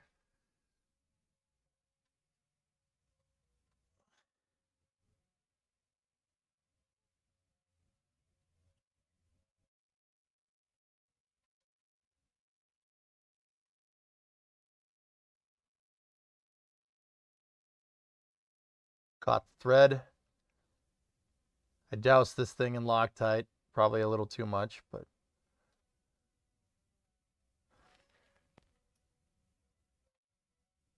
oh, come on. Did I catch it? I can't tell. My hand's hitting up against the transmission, which is very dirty. And, well, it didn't fall out, so.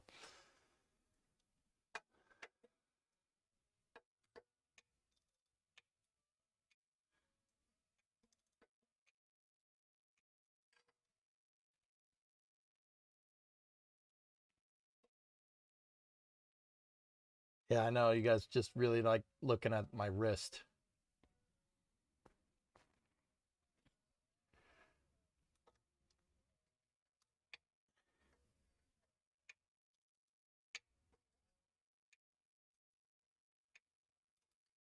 This is something that doesn't happen with Summer Car. You never get this dirty in the freaking game. Well, actually, you do, but not like this. There we go. Come on, you. So, if you're wondering what the hell I'm doing, oil started leaking from the truck when I had it in here, and I went down underneath to try and figure out where the oil was coming from, and it turns out that 2 of my drain pan bolts are missing. No idea where they went. I don't know. Now, like I said, the right job here, right way to do this, the way I should be doing this, is to go get a new drain pan gasket, get new hardware, and put this all back together. No, that's, yeah, I don't want to do that. I did the new hardware part, okay? That's good enough.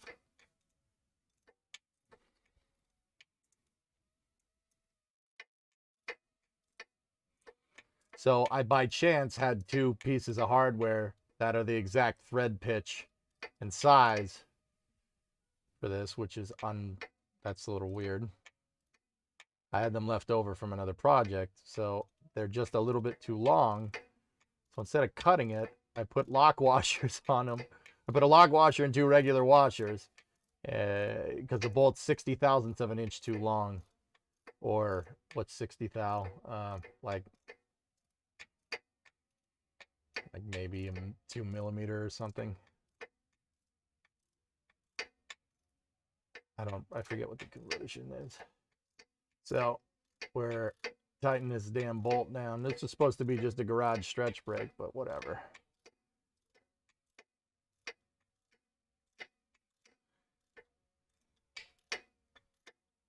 Oh yeah, she's pinching.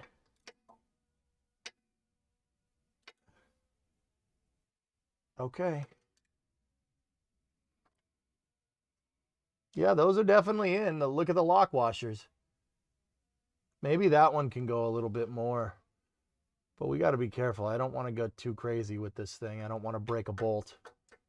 These things do not need to be torqued down that much. They're oil pan bolts. They ain't head studs. Oh yeah, no, that's okay. Both the lock washers are true. They're flat. I don't know if you can see that. They're both flat. We good. All right.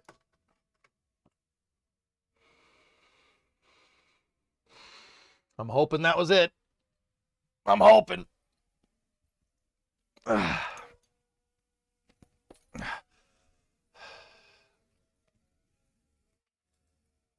Yeah, I'm gonna clean the floor and then we'll see what happens. Let me just get some paper towels.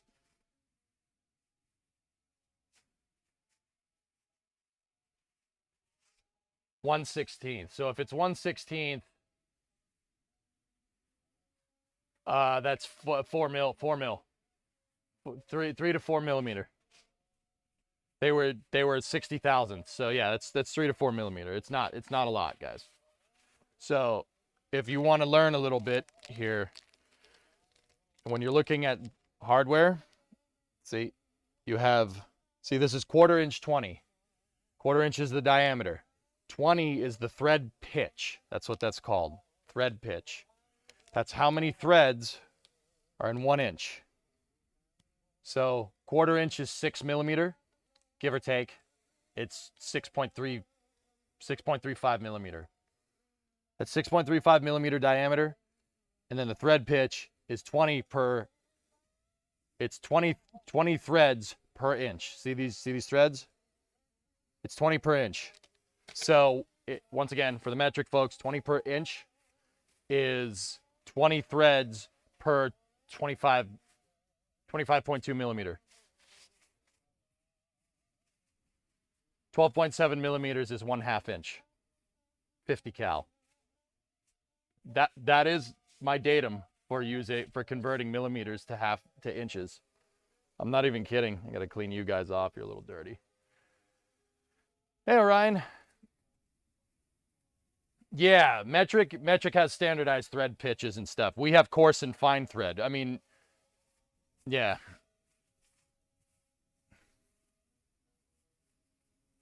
Is the conversion bot broken?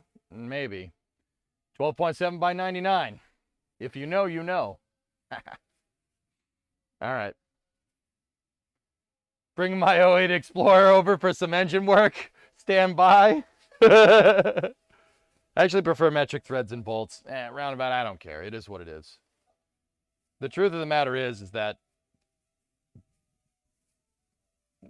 I mean, metric, yeah, it's just, I mean, with thread pitch on metric, it's just like everything else. It's easier to use, but whatever. Thread pitch is thread pitch.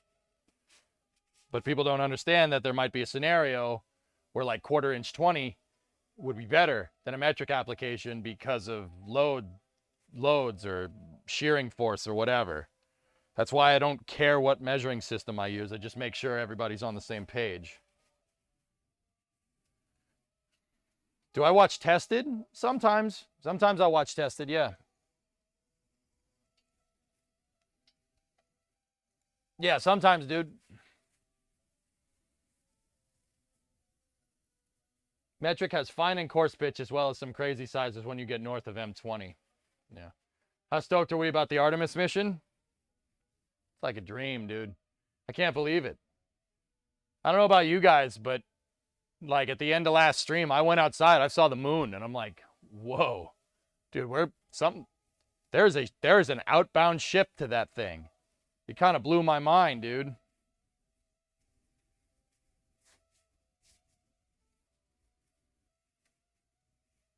Any mods around to give Phil's? The nut puns. Hey, they said packable nuts. What do you want from me? I got you, Phil. Phil, post that link up, dude. I'm going to get down here. I'll clean all this stuff up.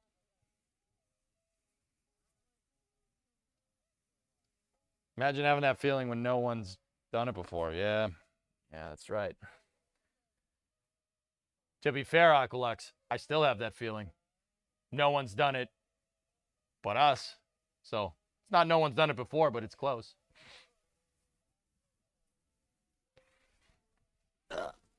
Give me 1 second, dudes. I'm gonna cap up the Loctite.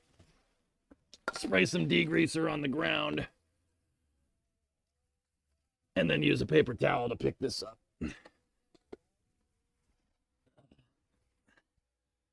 Oh, happy day. Ugh, the first big mess that I've had in this garage. It's probably gonna be the first of many, not gonna lie.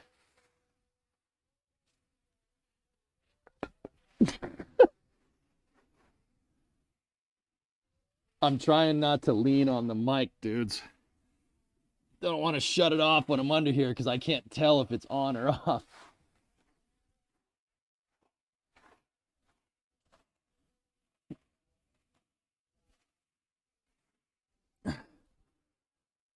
Okay.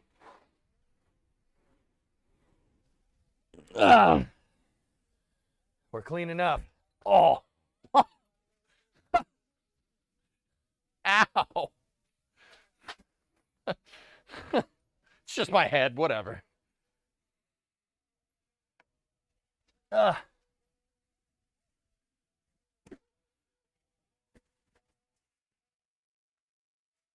Is there any big difference between Artemis 1 and 2 besides crew? Different orbit.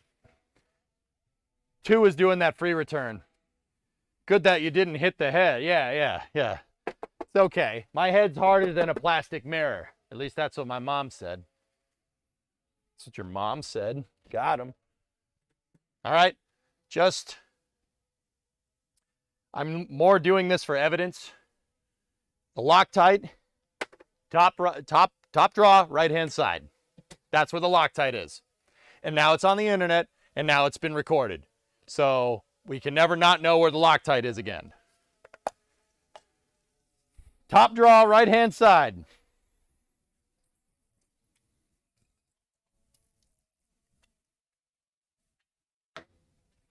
Totally not spraying my hands with engine degreaser right now. But it is a really good way to do it. I would prefer brake clean. Brake clean really cleans your hands. All right. All right. Well, we cleaned out from under there, and we'll see.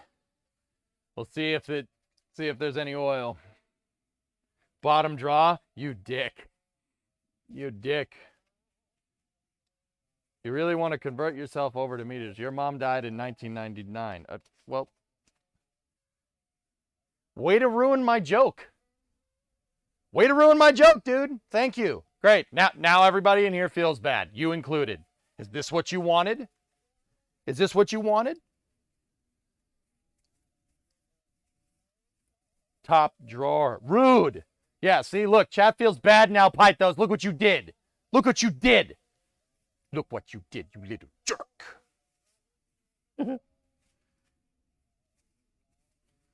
Had some really good cleaners in the Navy. Some of them would clean your hands off of your hands.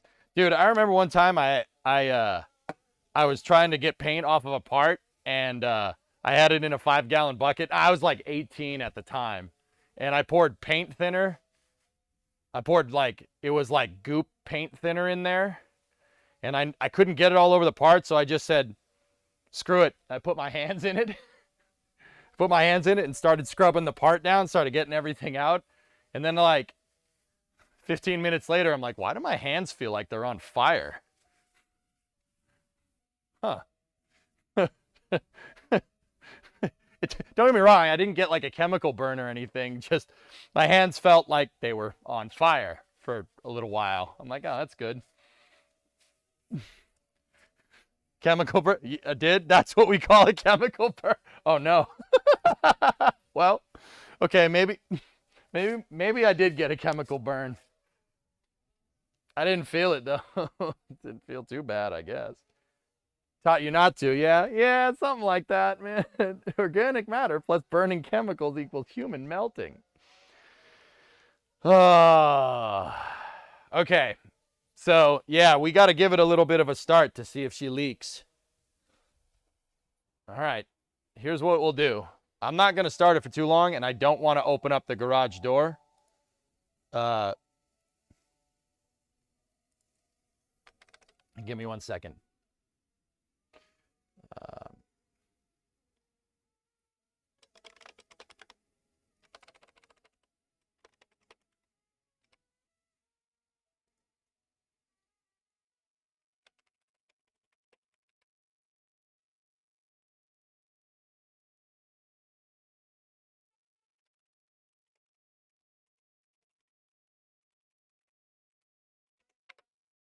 Okay. All right.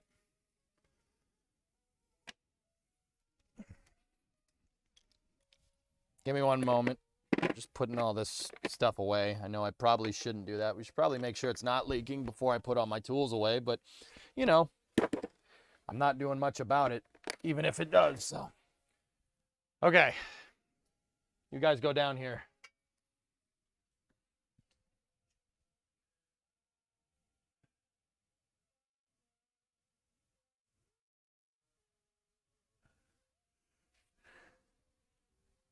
All right. You'll know if this thing leaks. I'm just going to hit it with a little bit of paper towels here. Once again, we're only going to start this thing for a second. So I know the garage door is closed. You don't want to start a car when the garage door is closed unless you like inhaling carbon monoxide. So here's the leak, ma'am.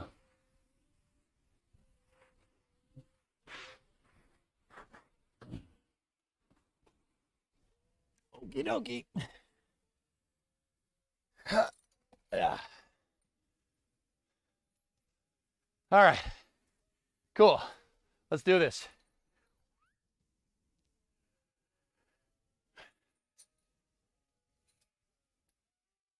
Could crack the door a foot. Nah, it'll let the heat out. All right, ready? Okay. Out of gear, e-brake is on. And we shorted. Because I have the battery terminals are loose. The bat terminal. There we go.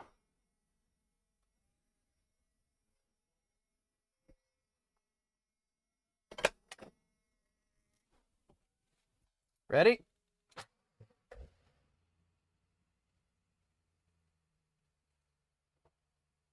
Tack works. I don't know if you guys can hear it.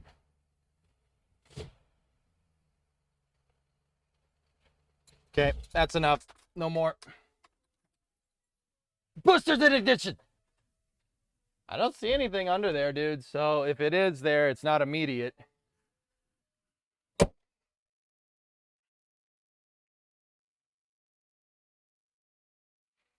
Bring the thunder. Nah, FX, we're good. Doing that for like 15 seconds, no problem. But yeah, you know, if we were gonna run it and we were gonna let it get up to temperature, then the door would be wide open. But yeah, it's too cold out. One of these days I'll get an HVAC system so we could just vent the exhaust outside. One of these days I'll do that. But yeah, I don't see anything under there. Is that a drip? Oh no. No, don't do this. Please.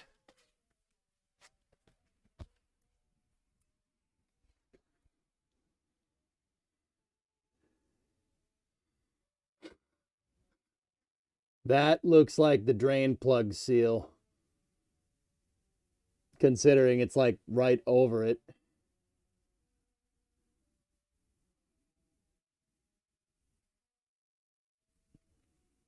I know that drain plug gasket is toast. I know it's toast. It's got a crack in it.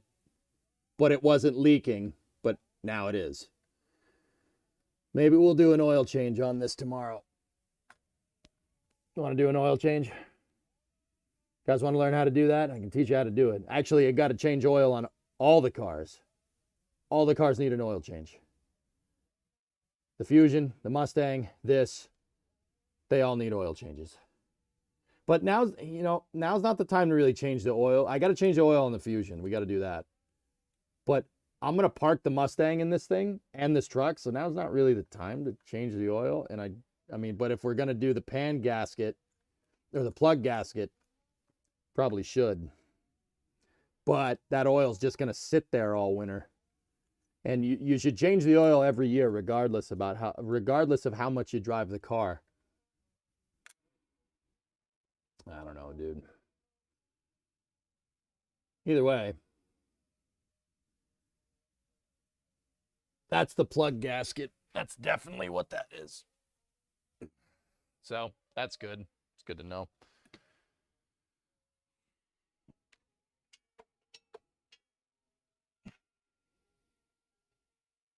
I love that I don't need to worry about this anymore.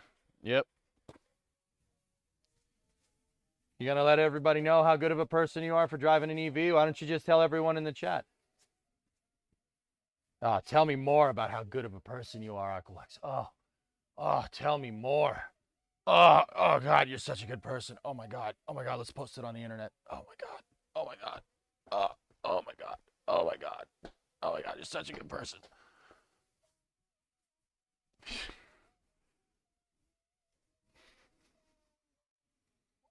Hey, Breezy. 32-month resub. That wasn't weird, right? Give me water with sugar. Make sure it has all the vitamins and dinosaurs a motor needs. You want to put Rotella in this? We could. Not weird at all? Little weird?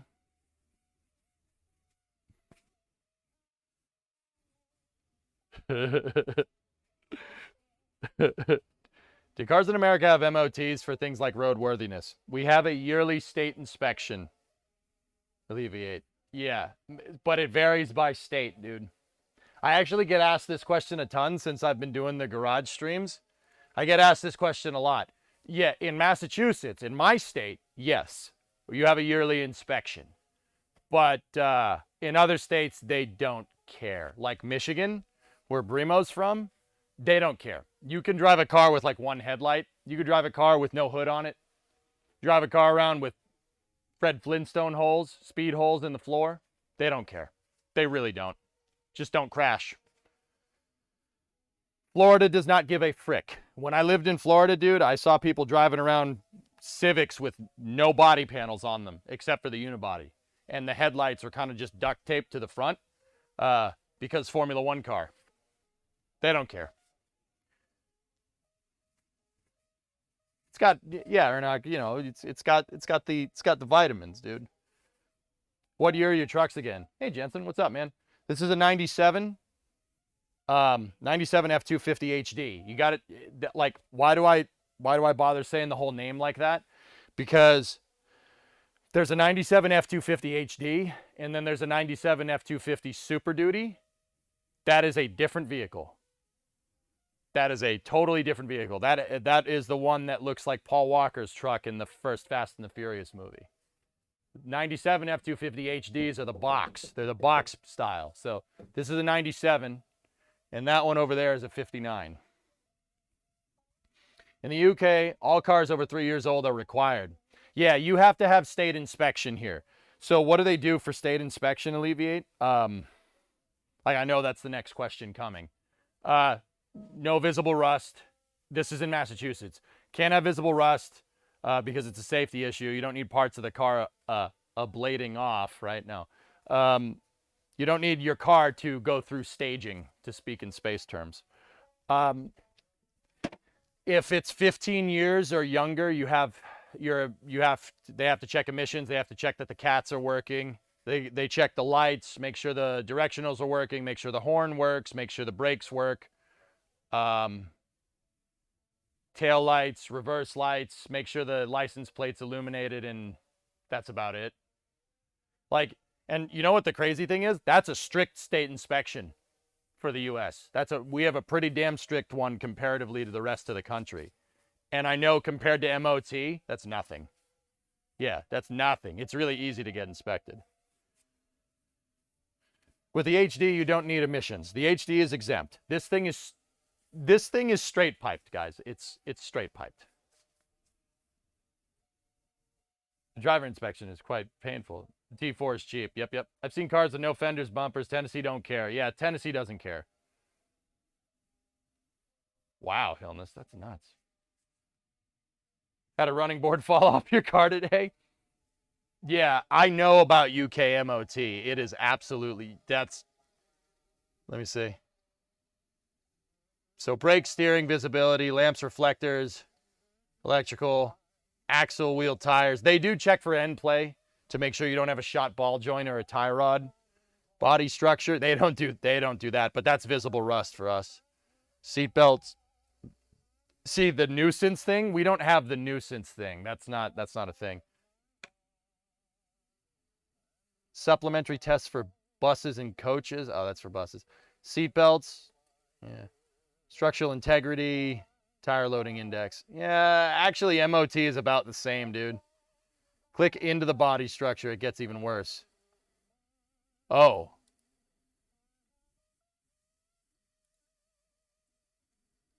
Oh. Oh yeah, no. Ours is not that complicated, man. No way. No, ours is not that complicated. How much does the MOT cost on a vehicle, and how often do you have to renew it? 40 quid? All right. Yeah, not bad. Ours is 30. Ours is 30. So every year. Yeah. Okay. Yeah, ours is pretty bad. It's about the same. It's about the same for Mass. Yeah, so we basically have MOT. Yeah. Yours is a little bit more stringent than ours, though. I know, because this truck probably would not pass MOT. No, no, no. And this would fail at TUV miserably for all the Germans. Oh, yeah. No, no, it would fail. Yeah. Yeah, Gumbo, for sure. Straight pipe, definitely not. Yeah, I'm emissions exempt. 15 years. This truck's older than 15 years. There's no emissions. They don't care. It's straight piped. There's no way to enforce that anyway. California has the strictest. Yeah, California has the most strict emissions controls and most strict vehicle. They basically have MOT. Yeah, they have like smog and emission standards for vehicles sold in California. It's just, yeah. Did you see the new JPL Mars sample return? No.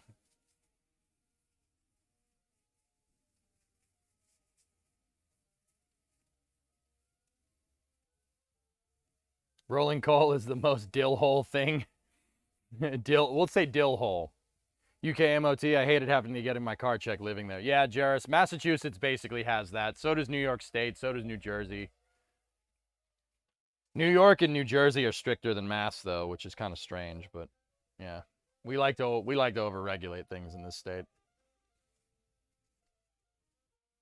I just pay someone to pass my truck or car. Yeah, I've never done that, ever, because this is on the internet and could be, construed in the wrong way. I've never done that. Never. Never done that. I don't know what you're talking about. I've never, ever done that. Ever.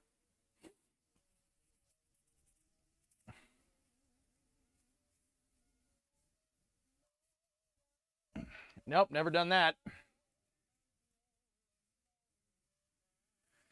Yeah, I don't know what you're talking about. I don't know what you're talking about.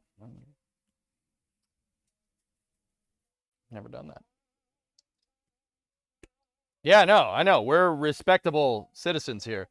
To be honest, everyone else's MOT is better than Belgium. Barely any modifications allowed.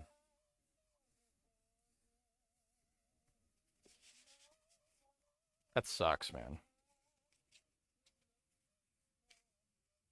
I pay the mechanic to make your car pass. Yeah, there you go. That's if your car has a problem with it, it needs to be fixed, right? And it's yeah, that's right. An inspection does cost money, so you got to pay them. You got to pay them anyway. You know what? You're not wrong. We've done nothing wrong here. We're all fine here now. Here, let me check the drip again. See if it's more. Yep. Yep. Drain plug gasket. Definitely. I know it's the plug gasket, dudes, because there's no oil dripping down the sides of the pan. It's definitely the plug gasket. But I'm happy that that's all it is, because if we were leaking out of the drain pan, if we were leaking out of the oil pan gasket, there would be way more oil than a couple of drips. Yeah. So yeah, roundabout, we'll do an oil change on this thing. Why not? I'm not going to drive it much in the winter. The California truck, dude. I mean, you saw underneath this thing, dude. It is. No, I am not driving this in the winter. Absolutely not. It's too nice, despite its name from Hoonigan. You ever listen to the Car Talk episode where John Grunsfeld called in? Yeah. Yeah, does the engine only runs for like 8 minutes and there's a really lot of vibrations. I don't know what's going on. You put conventional or high mileage synthetic? I'll probably put diesel in here. It's a hydraulic roller. Yeah, I that's what I like doing, dude. All my old cars I put, except for the Mustang. The Mustang I put in whatever it's supposed to have. I think it's 5W20. But these trucks, the 59, this, the Coronet, Rotella, put in Rotella. The reason why is if you have a hydraulic, I mean, the Rotella is for hydraulic flat tappet cams. This is hydraulic roller, but even then, I like the diesel oil because it's got zinc in it. The zinc will prevent the like with a hydraulic flat tappet, it'll prevent the tappet from getting destroyed. Is KSP still in the plan? Yeah, dude. Yep. Yeah, then it's really quiet. Yeah, Pythos. I remember when that came out, dude. John Grunsfeld. I have that guy's autograph somewhere. Look up fluid film. You should spray it anyway, even if you don't plan on driving it in the winter. Yeah, I know about fluid film, dude. Yeah. Like, Phil, dudes, like, I'm serious. Look at this thing. Look at it. It is for a 20, like, okay, keep in mind, this is a 25-year-old truck. 1997. It's 25 years old. It has 170,000 miles on it. Look at this. Like, here, I'll bring you over here. Look at this. It is not bad in here at all for that, for what you just saw. Look at the power steering pump, dude. It's still metal. Like, it's not rusted over. It hasn't oxidized over. Look at that thing. Can you believe that? Look at the frame. Like, you clean, this metal's just, oh, that's plastic. It's just got dust on it. If I take the Armor All to it, it'll clean right up. And the guys, like, the whole truck is like that. Like, I knew California cars didn't rust. I knew that. But, like, seeing this thing, oh my goodness. It seriously is, like, everything here is mint. I don't know how else to say it. Everything here is mint.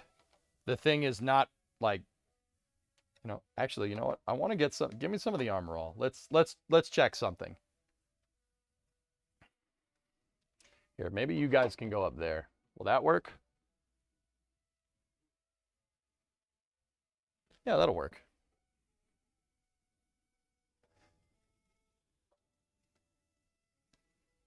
You have a dehumidifier in the garage? Might be a good addition. It's 38 degrees humidity in here, Ian. 38 degrees humidity, 38% humidity. Sorry, I did a dumb. All right, let's get the Armor All protector.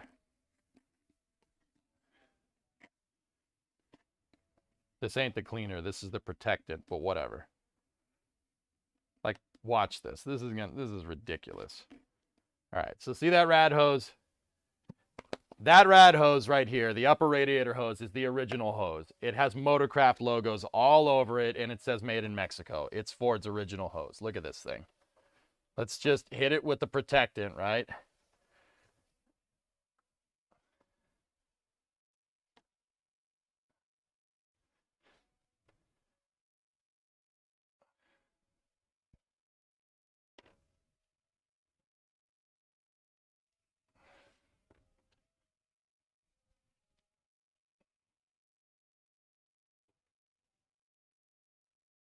Yeah, okay. Yeah, about that. Yeah, about that.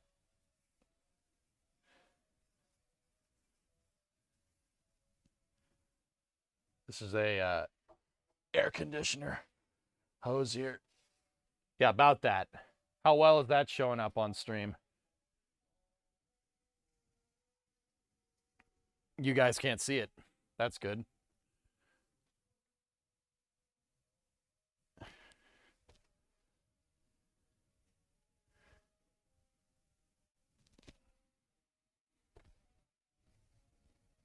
I'll get some of the intake here. Like, freaking thing's brand new. I can't believe this. It's the sand, yeah. Here, let me get the, let me shut this light off. You guys don't need that. All right, like here, let's look at the fan shroud. Let me get at the fan shroud. 25 years old. 170,000 miles. Just, all right. That's not okay. And don't get me wrong, this isn't an advert for the cleaning stuff. It's just, I can't believe how good of condition it's in. Stuff looks brand frigging new. Freaking California, man. It's just, it's strange. It's strange as somebody, you know, where I grew up, like that doesn't,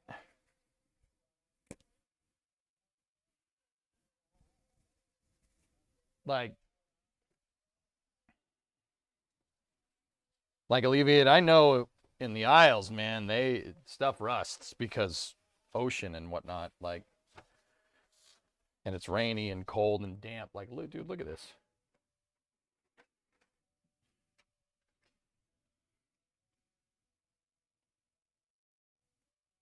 Freaking mint. Stuff brand new.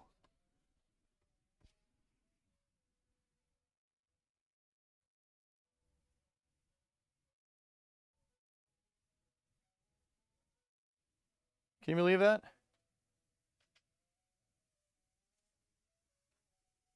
It's ridiculous. I could spend all day detailing that engine bay.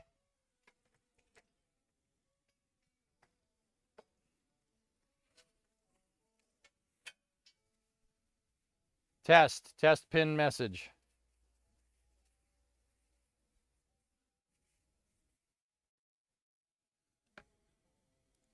You guys would want to detail the engine bay? You'd want to detail the engine bay? And you know what the crazy part is? I wiped the protectant off. The protectant makes it look shiny, and I wiped it off and it's still shiny. Like, all right. Okay. Well, California. Well, guess what? The interiors on our cars are nice, but not anything else if you run it. That's why, dude, I don't want to run this thing. I don't want to go too ham on this thing. I don't want to drive it in the winter because it's a nice example. These, you know what the crazy part is, dudes? These trucks, okay, it might be survivor's bias, but I see these trucks on the road around here. I see them on the road. They're still going. A lot of guys around here, and I don't know how it is in the rest of the country, but a lot of guys around here use these things as plow trucks because they're good trucks. They don't break. And, you know, like everybody goes, oh, it's built to last. There might be a lot of them on the road because Ford made a lot of them. That probably is more the reason than anything, but I see them everywhere. But none of them are in this good a condition. They rust right here. They rust right here. They rust right here. And on the bed, they rust right here.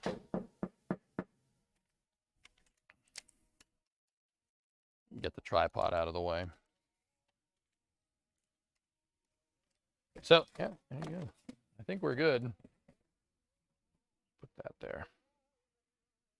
Hey, someone. Kyron, this sub brought to you by Heinz.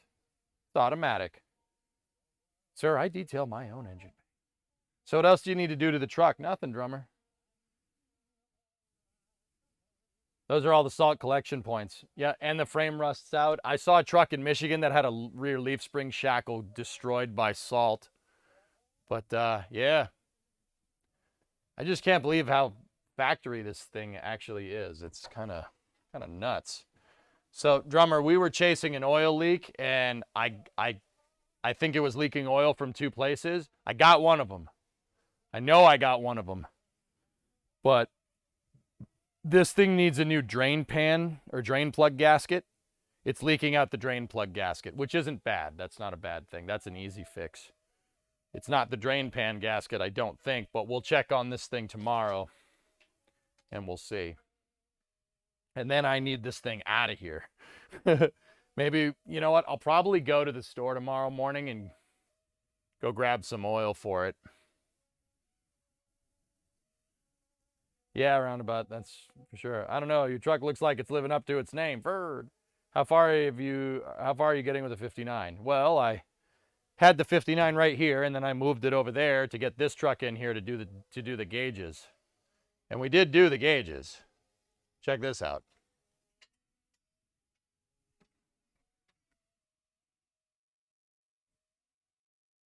See? I went in there, we cleaned all that up.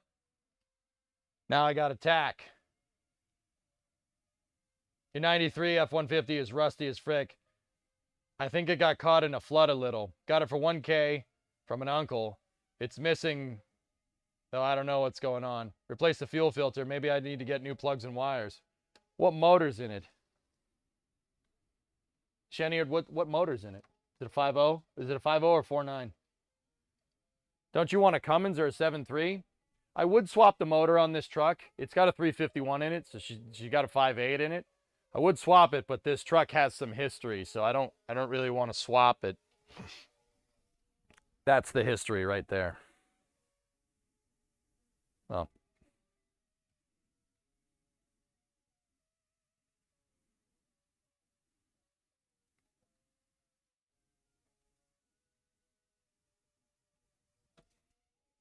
They own the truck. I bought it from them. I didn't just put that there. That's Hoonigan put that there. Triton 4.9. Well, okay, so it's an inline 6 if it's a 4.9, right? So first of all, that motor is extremely easy to get started. What's wrong with it? Are you going to get a paint job on it? I want to paint it white. Yeah, I want to paint it fleet white. That's the color of the truck when it was on Hoonigan's YouTube channel. Gonna get a new diff though. When I get more money, sure, why not? Should replace that tack with a digital screen that just has a 3D model of the truck spinning. Actually, someone, if you want to nerd out, like I'm looking at the other camera. If you want to nerd out, you can get digital dashes for these things. That's just an LCD screen that'll mount in there. Holley, an aftermarket performance brand, makes those. So they're called Holley Snipers and Holley EFI, Holley Terminators and stuff. Now this already has EFI, but like basically it changes the computer for the truck to something that's basically all the vehicle parameters are all open source. So like you can change like the tune and stuff, which is actually pretty cool. And part of that is like having a full digital dash and stuff. They're like $1,000 a pop or something.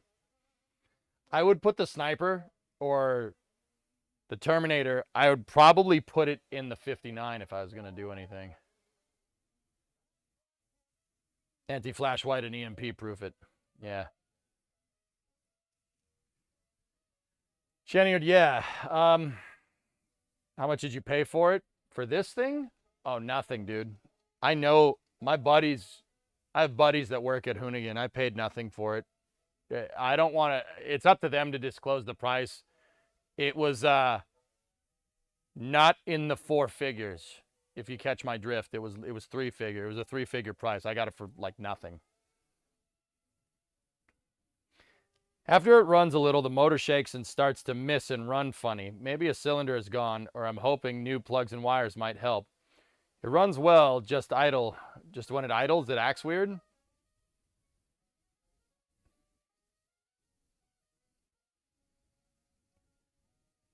Distributor timing. So it idles right, Shiniard, huh? Yeah, those 300 cubic inch motors are impossible. They are unbreakable. You have to redline it for like 3 hours straight to break one of them. That's really cool. It'd be really dumb, but we could integrate that in the stream and have us able to change the timing and fuel flow. Well, part of what I wanted to do for Route 154 is tap into the diagnostics on the truck and stream the diagnostics on stream. Have the telemetry from the truck, if you will, when I'm on a road trip. Because it wouldn't be bad to have the entire internet looking over your shoulder, making sure the thing is running right, you know?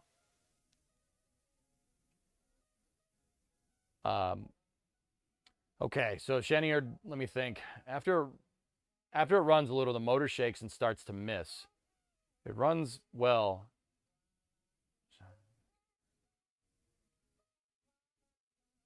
When it idles, it starts to miss. It drives fine. Yeah, something like that. Hey, Chappie. Let me think. Plugs and wires might do it. A lot of ECU makers are starting to do that, even a DIY option with an Android tablet. Yeah, that's right, Longbow. Yep. Okay, Shaniard, when you start the truck, When you start it, does it go, or is it constant? Like, does the starter, like, this is a Vice Grip thing. I learned this from Vice Grip, but I have his shirt on. I have Derek's shirt on. Does it gallop when you start it? Because if it does, if it's going, I know it's funny noise. Yeah, if it's doing that, that means you're down a cylinder. Yeah, Gunner, for sure.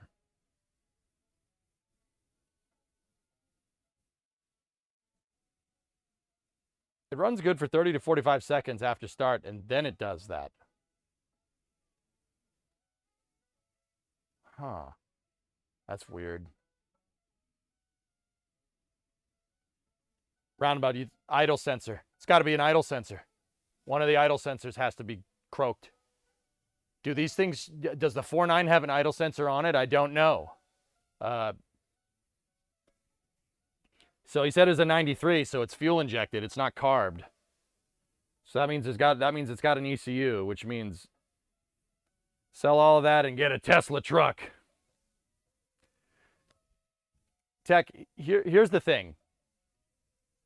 These things are all rare, but they're rare. What I like to say is that they're rare for the wrong reasons. Dude, if I sold all my cars, I don't think I could even afford a wheel from a Tesla truck. These things are not that expensive. After seeing SLS launch, are you inspired to get the Waterfall SLS pack? Maybe.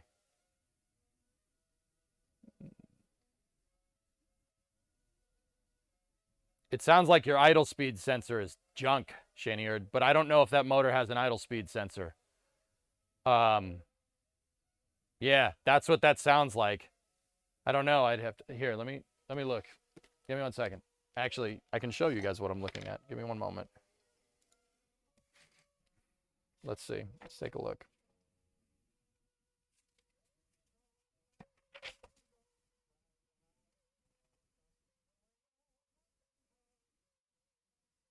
Inline 6, Chapter 2, Part A.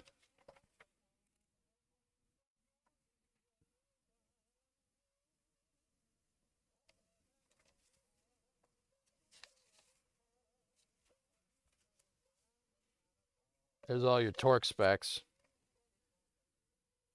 Thanks, guys. Didn't mean to interrupt. Dude, don't worry about it. I don't care. If Jenny, that's what I do on the stream. I pay attention to my chat. So we're just shooting the shit. Don't worry about it. Yeah, I'll take the time out. Have fun polishing the truck, I guess. Sure.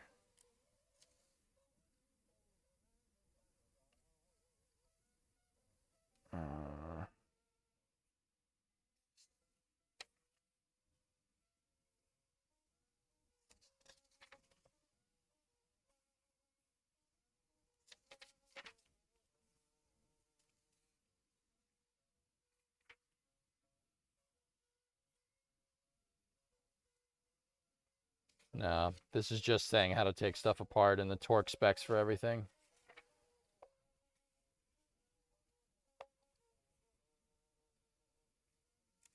Yeah, I mean, honestly, dude, that sounds like an O2 sensor. It sounds like an O2 or an idle speed sensor or something. You have a bad sensor because it'll start up, right? And then, you know, when you start the car, like if you start a carbureted car, you choke it and it makes the revs high, right? It makes the revs go up and then you pull it, right? You have like a, you choke it off and then you have a fast idle. You have a fast idle and then once it warms up, it goes to regular idle. So it sounds like, you know, you start her up, right? And the revs go up for a second. I mean, the computer does this with your truck. Computer will make it go high, right? And then once it gets down to, it'll put it down to like 800 RPM and it'll just dub, dub, dub, dub, dub, dub, dub, right? When it does that, something there is what's screwing it up.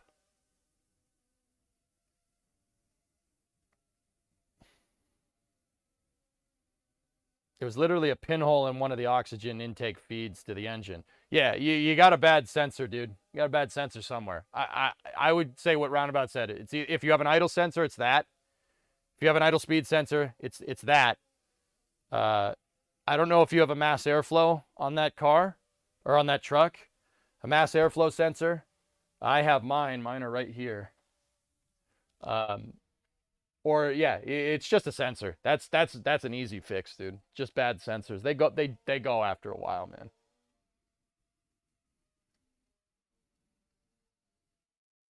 Hey, Moto, I like hanging out in the garage. I'm glad you guys like it, man. I thought people wouldn't give a frick if I did this. Let me check on that leak again while we're at it.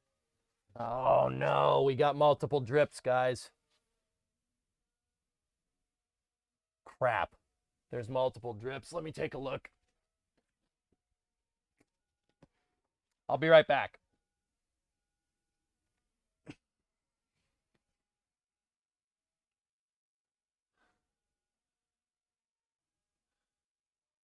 Okay, good news. The second drip is just leftover degreaser. Yeah, okay, that's good. Yeah, the second one is just degreaser. And the oil drain plug might also be degreaser. That I mean, I coated this thing with it. Let me check. Yep, it's degreaser. That's too thin to be oil.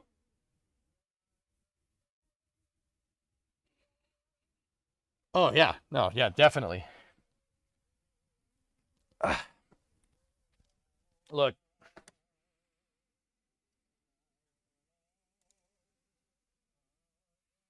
That's way too thin to be just fresh oil.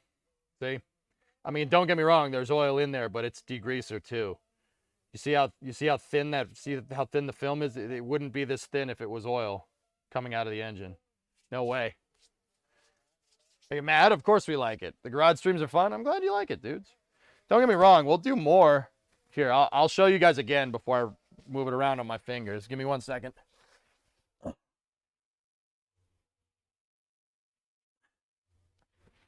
Take a look.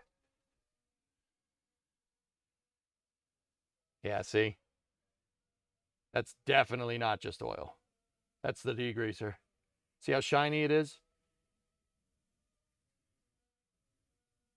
Yeah, not oil. Good. That's good news. Be right back. I'm going to go see if my dad's truck has an idle sensor. Dude, fix it, man. Yeah, so I think that might be it. That might be all you see from the 97 for a little while, guys. It could be an idle control motor. Yeah, 619 is right. You know what? Roundabout, I'm going to go under there. I'm going to go under there and just clean what's there with the paper towels that I have. Just so I don't get a false positive again. Give me 1 moment.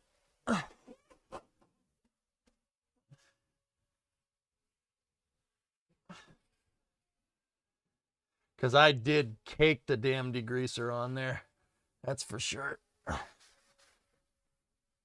Yep. Okay. Oh, there's just dirt and grot and crap everywhere. Okay. Cool. All right. You guys want to play Kerbal for a little bit? Oh, dude, my neighbor. He invited me over. Frick. No? All right, cool. I'm going to go drink beer with my neighbor then. I used to spray Windex on oil leaks. Yeah, for the blue color. Need a creeper. Mine's broken. Cool. See you tomorrow. Yeah. I wanted to play Kerbal, frick. But I also want to go do some normie things from time to time. Damn it. Have him join the stream. He does. Dude, I don't think he'll know what's going on. He'll be like, wait, what are we doing now?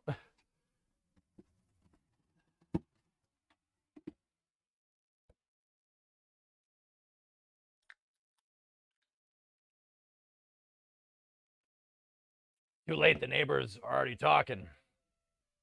What's your dream car and truck? Truck? This? I like these. I like box style Fords. And then my 3rd gen over there. This is a 3rd and a 9th gen F-150. I like these. These are nice trucks. I think like the dream version of this, I would want, you know, a 4x4 crew cab long bed 4x4 with a 7.3 in this with an IDI in it. That would be cool. But yeah, that's trucks, man. I like these trucks. These box style Fords, they're really, really well made.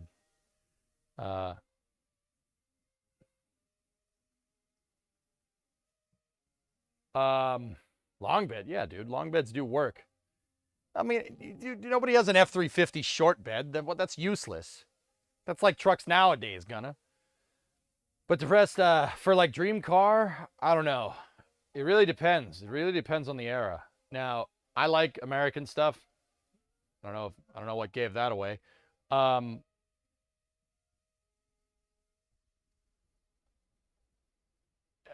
70 Charger, a 70 Charger 500 with a 440.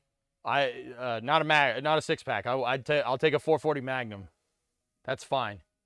And then 67 Mustang, not a Shelby. I don't need the Shelby. 67 Mustang GT 390. 390 with a 4-speed top loader.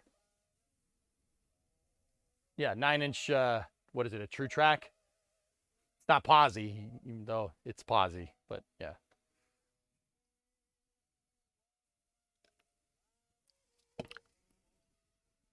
Short bed are for goosenecks and not something else. Yeah.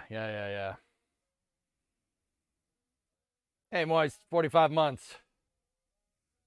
You have about 5 to 6 Dodge Ram trucks, both diesel and gasoline models, going from 98 to 2015, and have owned some going back into the 80s. I don't know much anything about Ford, though. I've only ever owned a couple, but never really drove them much. I did own a Ford long bed once. I just used my trailers here on the ranch, if it does fit in the bed. Yeah. Dodge made good trucks, dude. They made good trucks from like... Actually, Dodge has always made a pretty good truck. It's like... Once you get into the Daimler era, though... those trucks are kind of...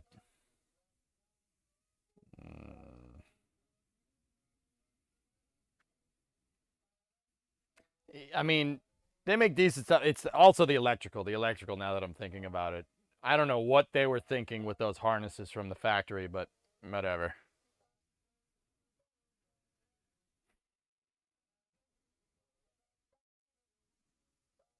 But yeah, Gunna, these Fords are well made. I'd say this was the best truck of the 90s. Now, you want to go to the 80s? I don't know, man. Chevy made a good truck. Dodge made really good stuff from like 88 to like 99, somewhere around there.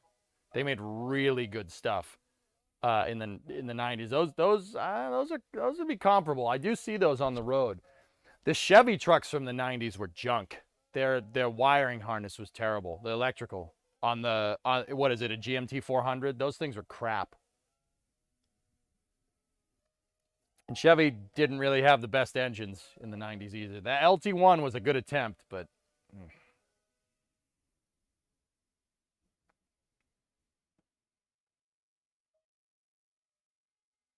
Yeah, the Daimler stuff. They started using Mercedes parts, dude. And now it's Fiat parts, which is just like, oh, okay.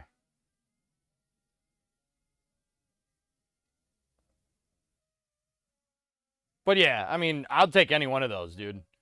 I'd like, if I was gonna like choose a Dodge truck, I'd probably take like a 96 Ram 2500 with a 6BT Cummins in it. 6BT Cummins, unkillable.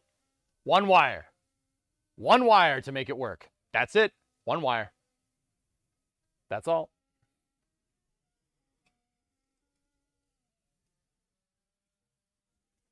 Yeah, the NAG one is, yeah, NAG one, yeah. I don't know too much about those 619, but yeah. Not the 8-liter V10s. Those are good motors too. Yeah, 90 Chevys were stinky doo-doo. GMT 800s, yeah, exactly. You want to talk good trucks, Chevy GMT 800s from 98? 98 to 2004 are some of the best American trucks ever made. Ever. Like, period. LS engine. You got an LS and a 4L80. You literally can't lose. And I'm saying that as a Ford guy. You literally can't lose. 99 to 06. Yeah, those are...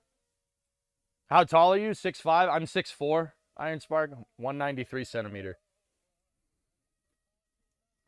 Those trucks are indestructible. You cannot kill them. They are more indestructible than this because they have more modern stuff in it. But yeah. Dang, I didn't know you were so tall. Yeah. 6'8" in heels. Oh, yeah. Yeah, here, you want to see? Let me show you.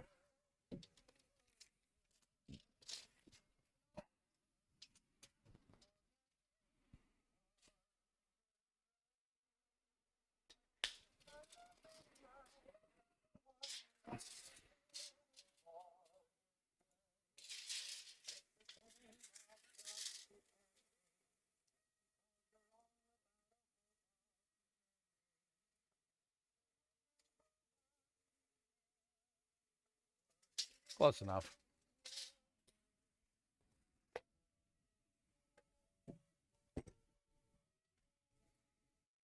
Now measure your arm length. Oh.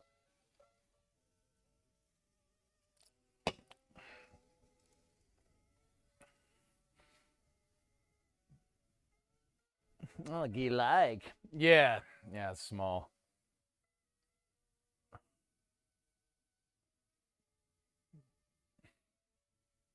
Anyway. Yeah, dude, those... Pecker. Oh, yeah. Wait, that's not a woodpecker. It looks like someone's privates. So, yeah. GMT 800s, indestructible.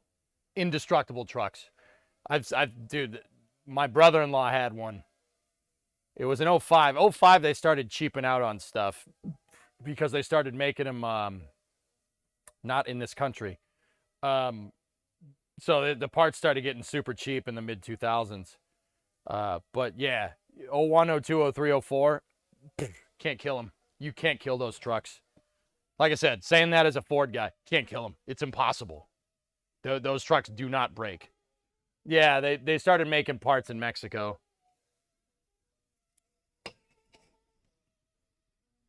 157,000 miles for an 04 Silverado.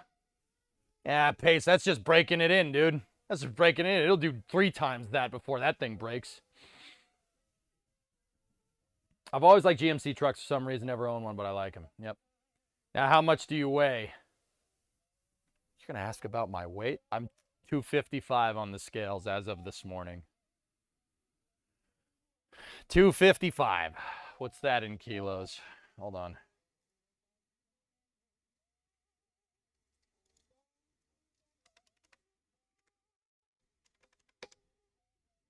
$116 kilos.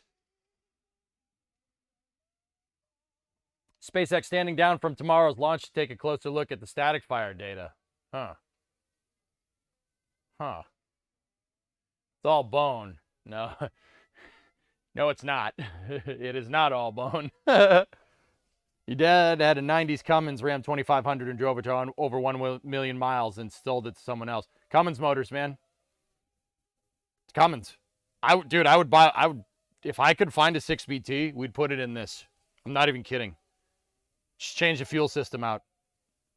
I mean, it's a little bit more complicated than that, but.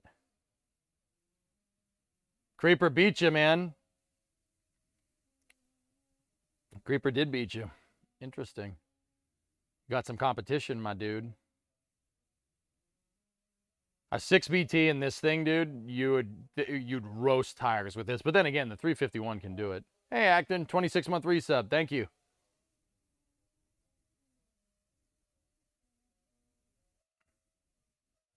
Yeah, it's because he typed more. Yeah, depressed if you're still here. I want to paint it. I want to paint it white. I want to paint it back to white. That's the color that the truck came with. Like you could tell from the rad support right there. It was a white truck. Kish, I think Ford made the best truck of the 90s. This box style Ford is the best.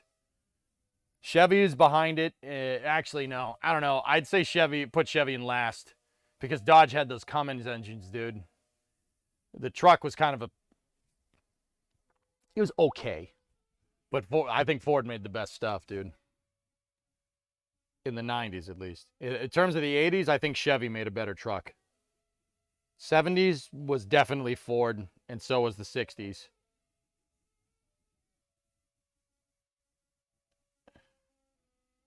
My neighbor restored a Ford truck from the same era and refurbed it bumper to bumper and painted it that white color. It's really sharp. Yep. Gonna fab a paint booth? Yeah, we'll probably do a paint booth. I mean, I don't know. Depends. If somebody wants to paint it for the right price, can do that, but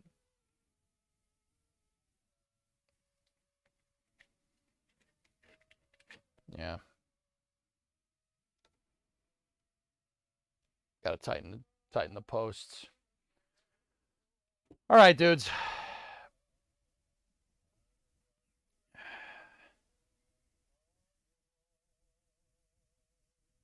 I'm thinking all Kerbal tomorrow.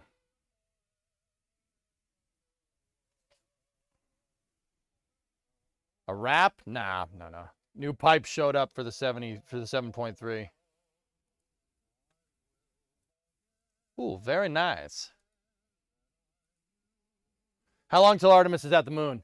Cheniard, Monday. Monday morning is when Orion's gonna get there. Low energy transfer.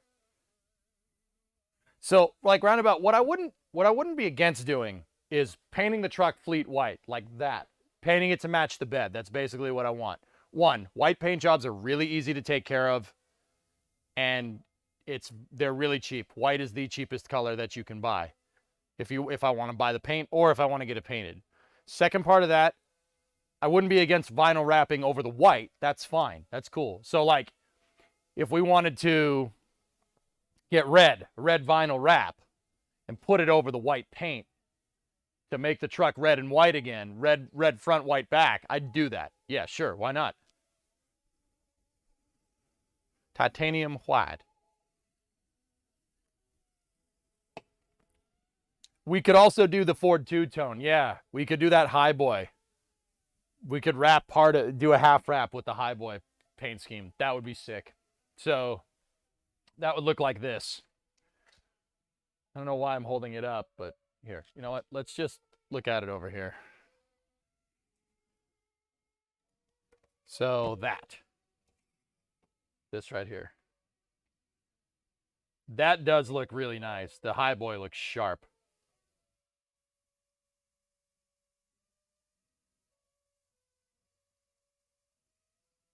I really like that.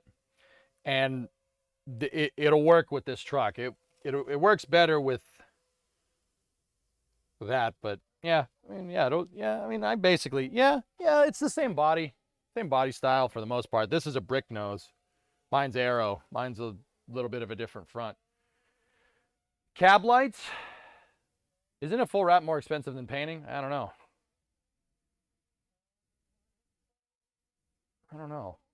I do want to get those mirrors, the tow mirrors that are on it. So the ones that kind of go out here and then they go down to here. These 90s plastic boys are gross. You prefer the arrows? Yeah. Jason, I like these trucks, man. Like you've heard me say it, dude. I like them because it's just a truck. That's it. Doesn't have to be anything else. It doesn't have to be complicated. It's just a damn truck. It does truck things. That's it. That's where it ends. It's just a truck. It doesn't have to be anything else. It's not infotainment. It's not, trying to be a luxury vehicle. It's just a truck. The cab lights, I don't have the holes drilled for the cab lights, dude. You had a blue and white F350 with the same front end. Nice. This does look sharp in blue and white with that dark blue with the white stripe. It does look good. That's your excuse not to wash it. It's just a truck. Like, I don't know, man. We talk a lot about engineering on the stream, right? And if it's one thing that I'm like learning, it's just like a piece of equipment that is specially designed to do something is going to be way better at something that's trying to do a bunch of different things, right? Like take trucks nowadays, like take an F-150 nowadays. It's an SUV with a pickup bed. don't get me wrong, it can tow. My dad has a new one. It can tow. It's really nice. It's a nice truck. But it's not a truck. It's an SUV with a pickup bed that can tow, you know? Mid-70s F-250, those are nice. Yeah, those look really cool. The electric one can tow too to the end of the block. Yeah. Yep. Yep.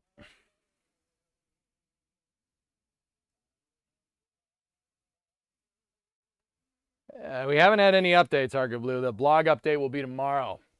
I'm bumming. I'm bumming. Like, guys, I'll be honest with you. This week, these last 2 days, like, if you noticed, like, we talked about Artemis yesterday, and then I played Satisfactory today, and then we're just chilling in the garage.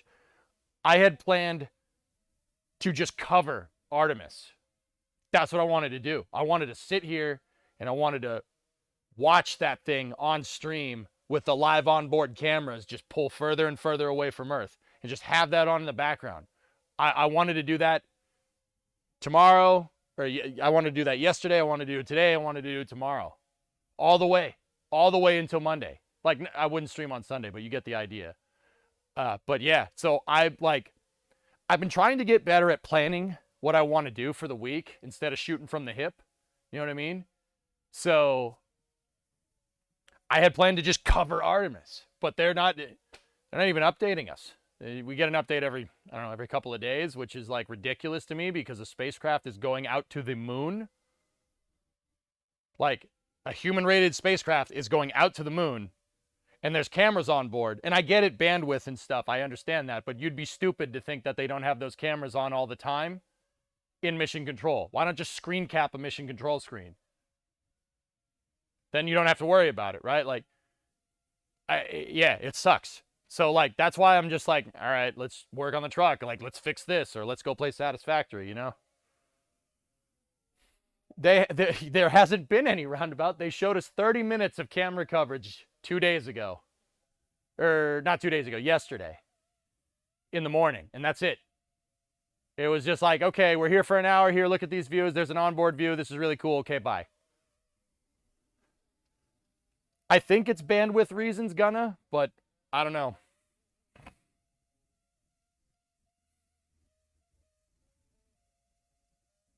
No, but ITAR, if we show foreign nationals pictures of Earth, they will use that picture to aim their missiles.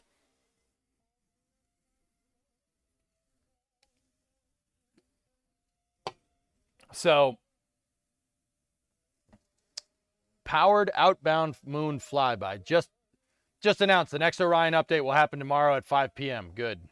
So yeah, like, I didn't really plan much Kerbal content. It was like maybe finish the RMS if we had time. And I guess that's what we'll do tomorrow.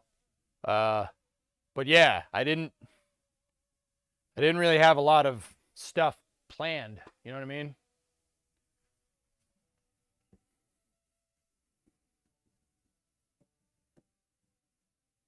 Yeah, Orion, it's bumming me out, but I guess the hype of the mission outweighs that, you know?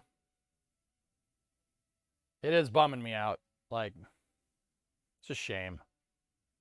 But it is what it is, you know? Whatever.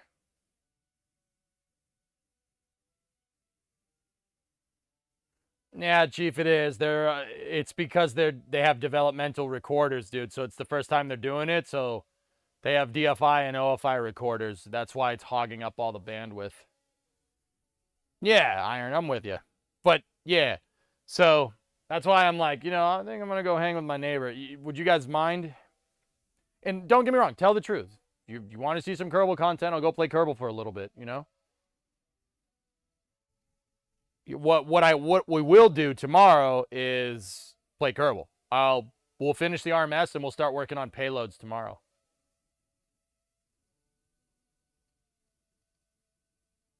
Enjoy the evening. Come back with a plan for tomorrow. You do you.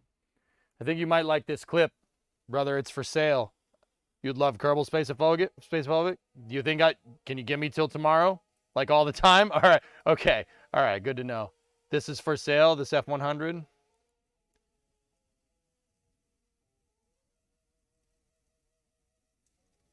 Shy,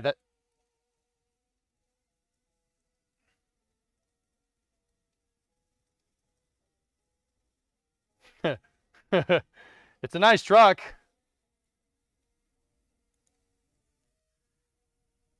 Shy, it's a nice truck. That's right there. That's a 59, dude. I already have one of those. It's right there. That's the same truck. That's a weird coincidence, don't you think? This one over here, the one that we're gonna work on when this thing is done. That's a strange coincidence. That's what this is. You guys just can't see it because the 97's in the way. The other is like an old Brazilian truck. Joey, they made third gen. Those third gen F-Series, they made them in Brazil for a long time after they stopped making them here. You have trucks like that, but yours have like square headlights. Here, I can show you. Hold on. And not show you. I know you've seen it before.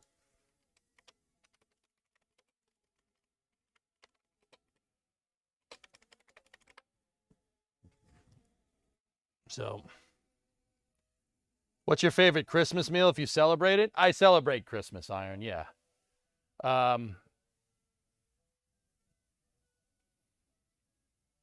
Ham. Good Christmas ham, dude. Do you know the Toyota Rural? No. No. But here, look. See? Something like that. Am I right?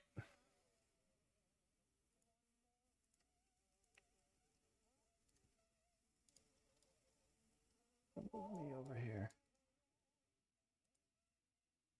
Yeah, they made these trucks in Brazil. These things, they made them in Brazil, the third generations, for a long time. They made them into the 70s, which is strange. I mean, not really, but...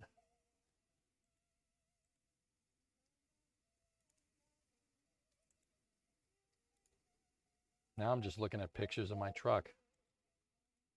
I do think my truck looks really nice with a fleet side, though. See, that's a 57, but you see the fleet side bed? It looks good with a fleet side. I really dig that. Mine's a step, but it looks good with that fleet side, man. Frickin' panel van, dude. Milk truck. Hell yeah. I like that the 6-foot box. That thing's really cool.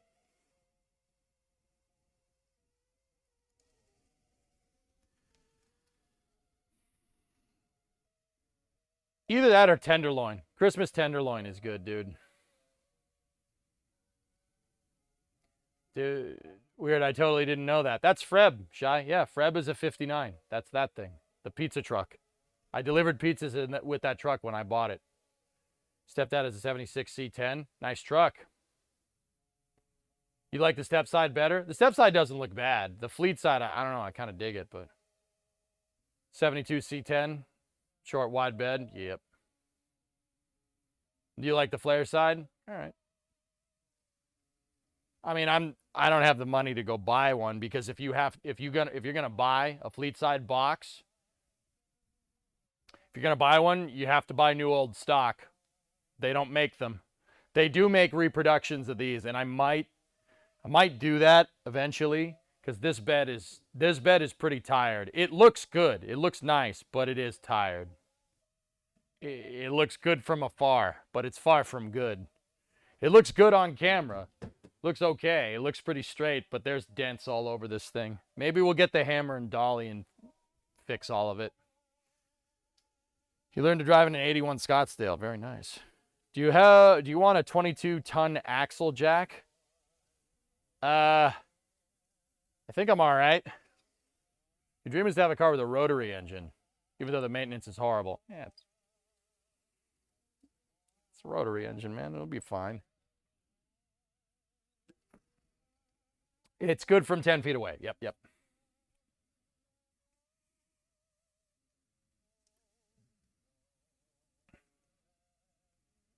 You have an 03 Dodge Cummins dual cab long bed in...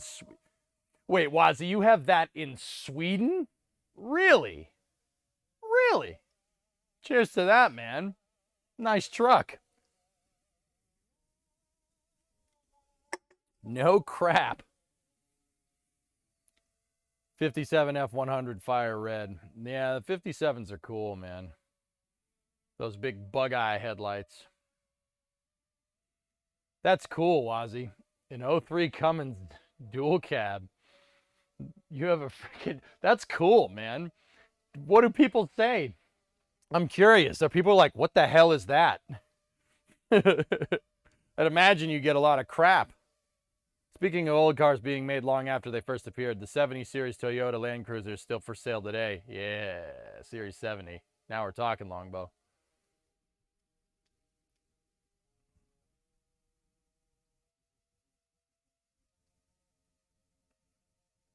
All right, guys.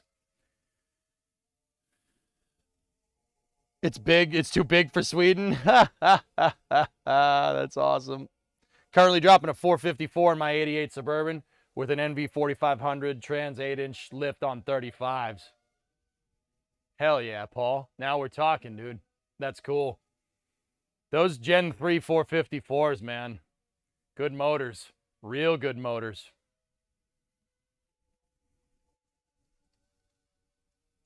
All right, dudes. We're gonna pack it in. I'm gonna shut this mic off, and we'll go into the office and shut everything down. It's a Gen 6 big block. Oh, even better. Even freaking better. Frick me, dude. All right. Sweet.